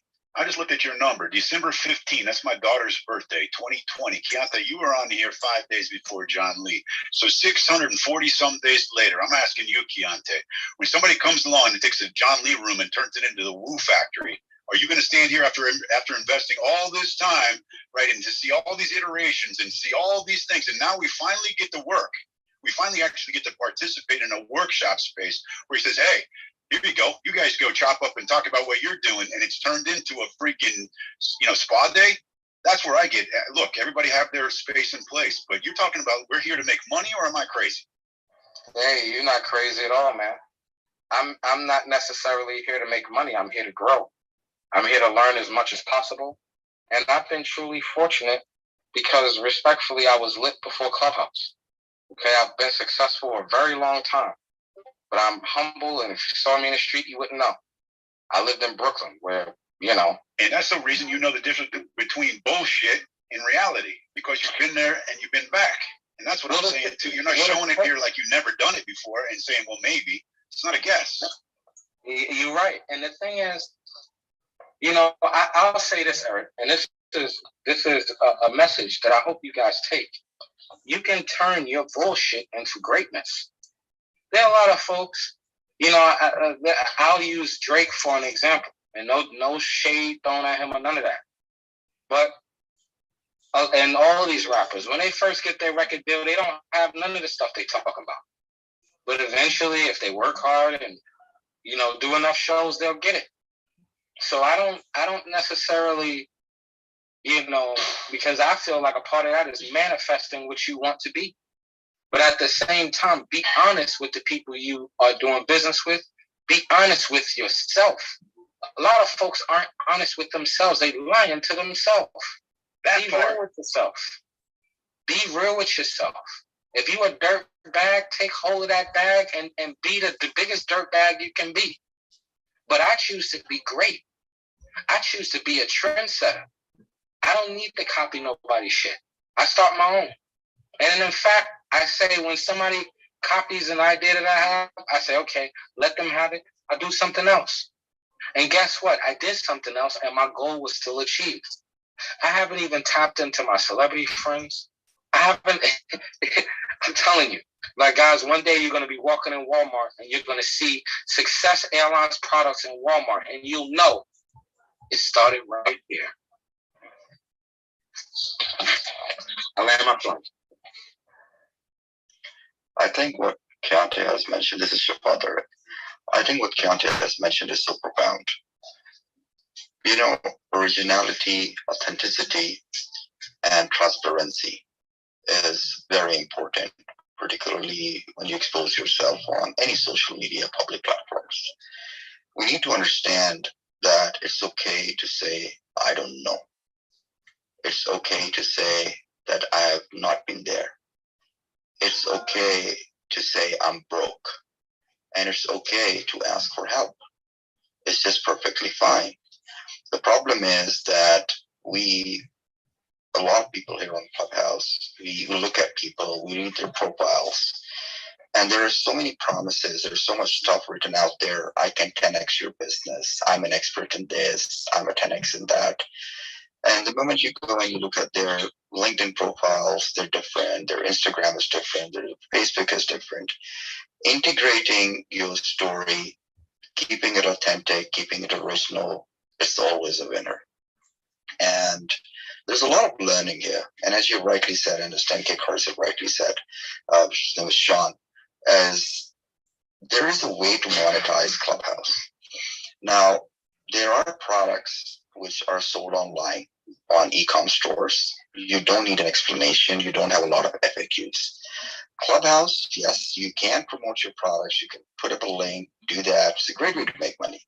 But essentially, it's a great place to position yourself as an authority in what you do by sharing and participating in conversations, by sharing, your links of your business achievements, and selling products or services which requires explanation.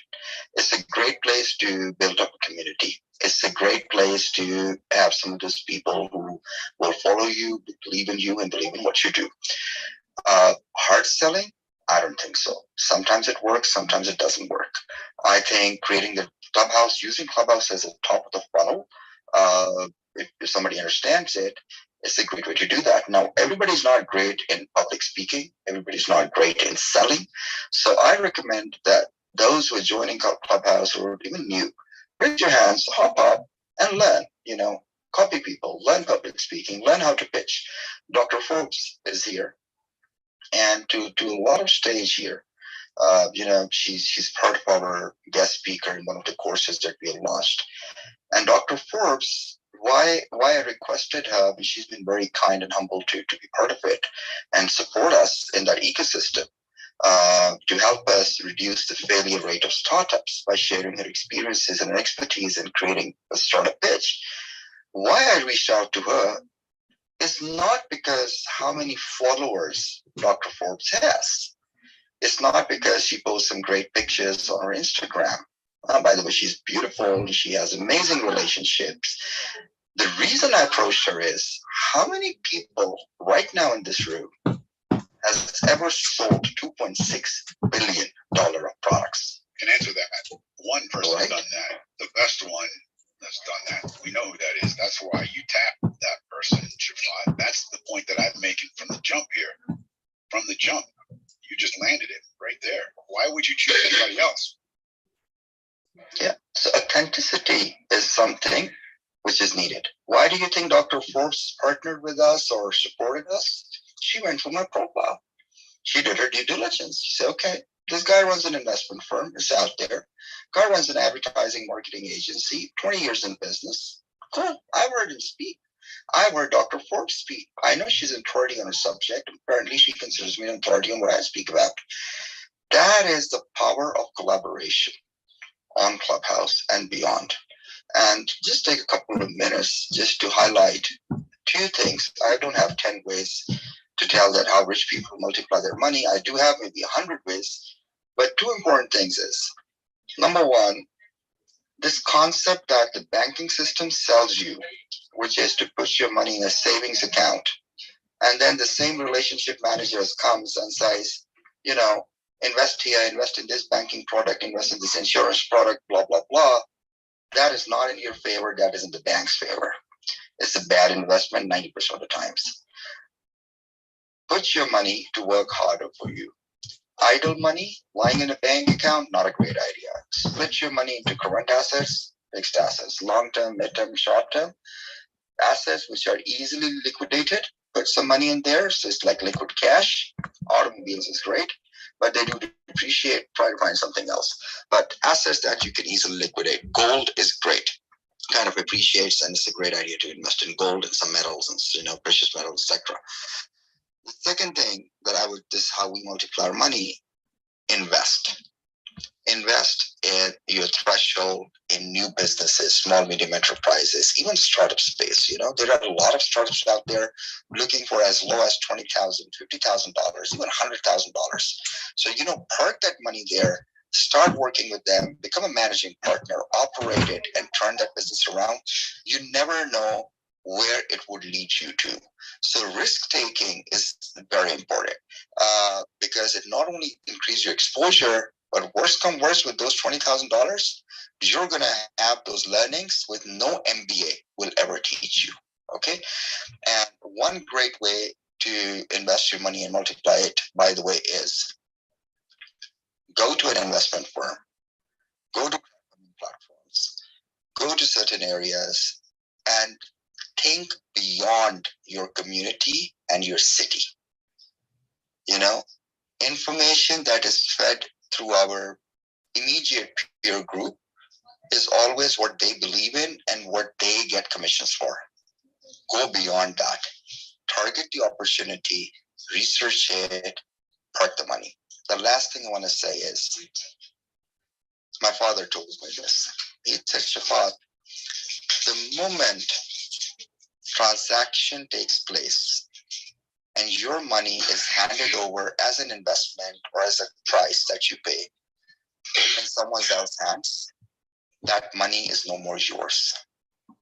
So what you need to do, you need to become part of that system and make sure you have some control over the operations or control over the money that you have parked, and you'll never make a loss. This is Shafat, and I think folks have to say something. Hey tribe, this is Queen Goddess. I definitely wanted to say, and I did put it in the chat, but conversations like this are, excuse me, I'm clearing my throat, definitely a progressive force of change that makes the world a better place. And, righteously, we recognize that, in this app, there are a lot of energies that really don't have a grasp on who they are, what their worth is, and what they bring to the table, let alone to the world. So to have conversations like this in a setting that is not only safe, but it is definitely educational. I think it helps fill that void, within people. Now, for myself, I've been an entrepreneur. I'm like a serial entrepreneur, if that makes sense. So if one thing doesn't work, I'll keep it going. But as that one's still floating, I'm building it. I'm building it. I'm building it. So I find, the right thing. But as I was speaking yesterday, even things that I did years ago, so within what you're doing, never second guess anything that you're being led to do, in your hardest of hearts or your soul urge, because those things really will show forth in fruitfulness later. So for myself, for years, I've been building a lot of things, and they hadn't gone anywhere. Perfectly amazing products and things like that, but they hadn't gone anywhere. So I kind of left those on the side, and I'll be quick. Thank you so much. But when I got to the warehouse about 3 days ago, I literally almost fell out, and I was just crying like, I'm so thankful that I did not give up.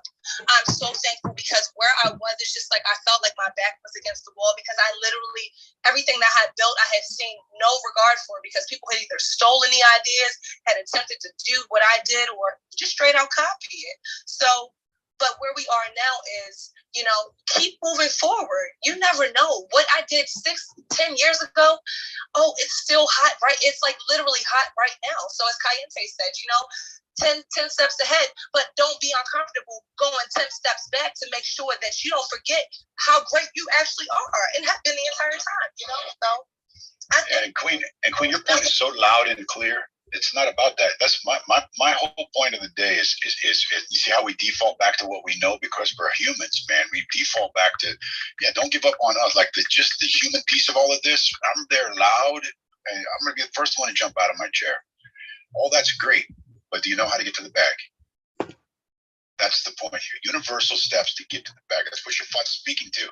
And as soon as the mic moves away from the actual work, we go back to how we feel. And that's because we're human. It's not because it's right or wrong. It's because we're human. But did we do the work did we take the system, install it, and practice it to create the habit so we can find the success? There is no other option to that. There just isn't. I don't care how many Shafats we talk to. It's a system that creates the habit, that creates success. It's a known entity. You do not have to guess.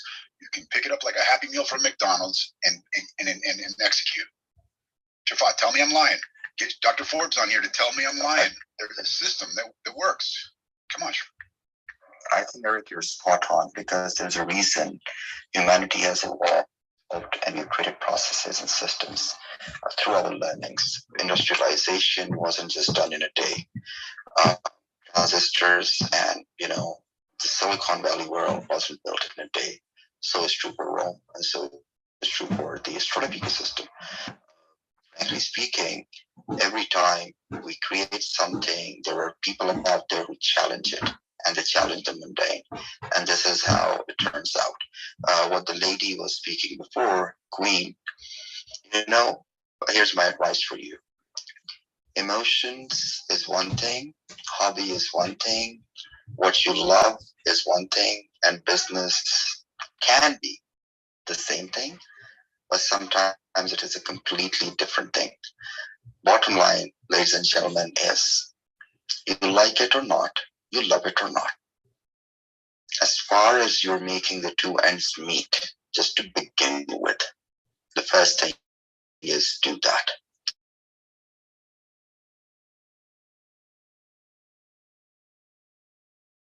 The second thing is it profitable?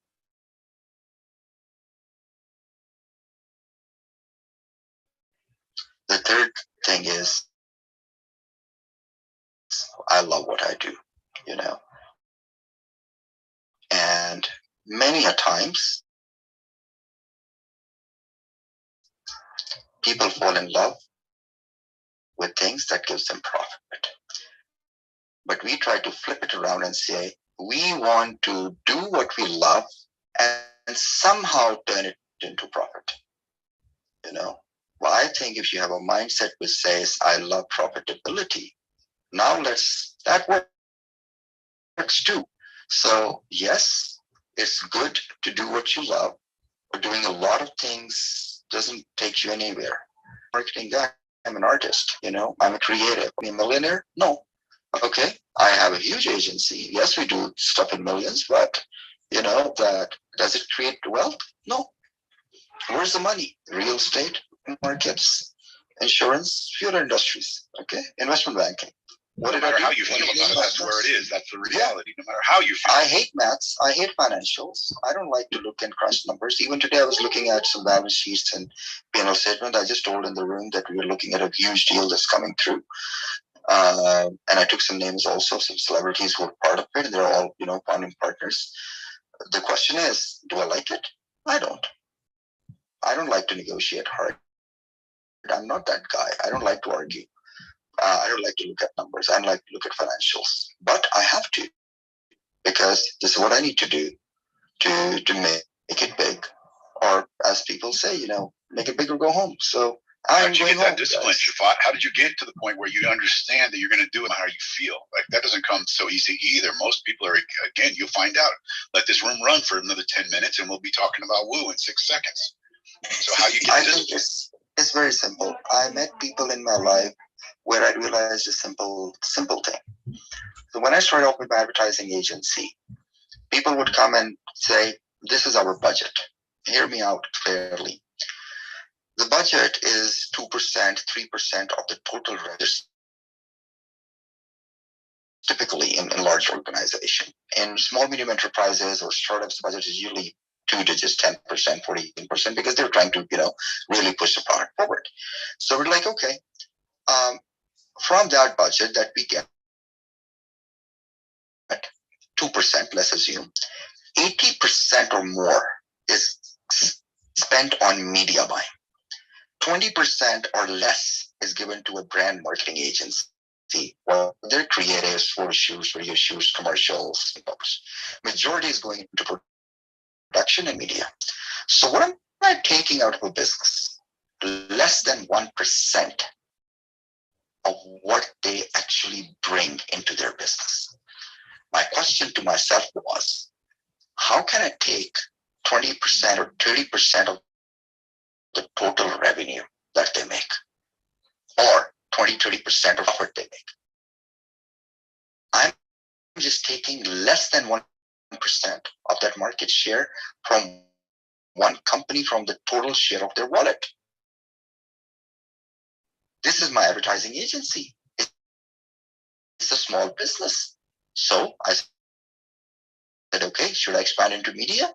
All right. So we bought some sites, billboards, hoardings, etc., partner with some channel, and create some channel partners. Okay, we started making money on media as well. Still, we're sitting at less than 1.5%, 1% of the total spend, total revenue. How should I make money? I said, okay, open up a real estate brokerage. Ready to deliver properties, which only gives you 2%. So we started that, and we started taking 8%, 9% of the total revenue. So what did I do? Selling plus marketing. Now I love it. Now I'm sitting at 15% of the total revenue these guys bring in. My next step, how do I take another 10% of the total revenue? So I went up to these guys and I said, right, what if I raise the investment? What if I bring investment on the table? What if I fund your development cost back? All right, there goes another 6%, 8% commission, 4% commission, the starting of my investment business. Now from 15%, I'm now sitting at 20% of total revenue they make. The next step, from their money that I made from them, I go back to them and I tell them, what if I acquired the entire project? Or what if I buy 30%, 40% stake in your business? And there you go. Ultimately, I sit as a board member, 20, 30% shareholder in that. Holy shit, you just think outside the box and you just make a suggestion and nobody else has got the balls to do it. I mean, right? It's your fun. I mean, you got to freaking think. That's how you make money. So the smartest way for you to make money is to make money from other people's money. And then their money, you give them back to them and tell them, the money you're giving me, I'm giving it back to you at a cheaper price. Okay, but taking way more. And now I want to be a partner because I want to play long term with you for the next 10 years because you make a lot of money. You were just giving me less than 1% 2 years ago. And this is how we moved from an advertising firm to an investment firm, if somebody understands that. Can I just answer to the question that you spoke and that I had? Because I just feel like I'm playing around on the internet half the time. I just don't know how to connect the dots to get where I want to go. And he literally just did it, and I feel I'm like, dang, I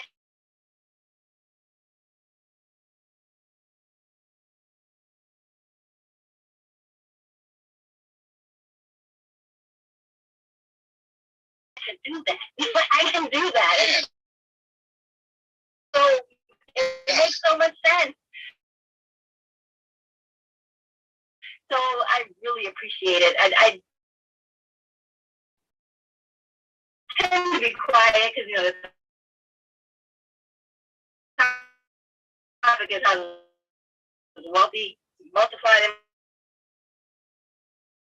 money, and I haven't gotten to that wealthy part yet. So I'm just sit and listen. But that is the blueprint. I see it so clear, and I can do that. So yes. You're amazing. Right? And you were writing, it's a marketing arm for them. And eventually about what Shafat said is that, and you're in the media profit, and then he makes a proposal of becoming that. Back to Jerry. You wave a magic wand, Shafat. That's called Shafat. Tell this audience that you did. There's a lot of sound business approach. You need to have one target. The target acquire from your customer. 10,000 people who follow your market was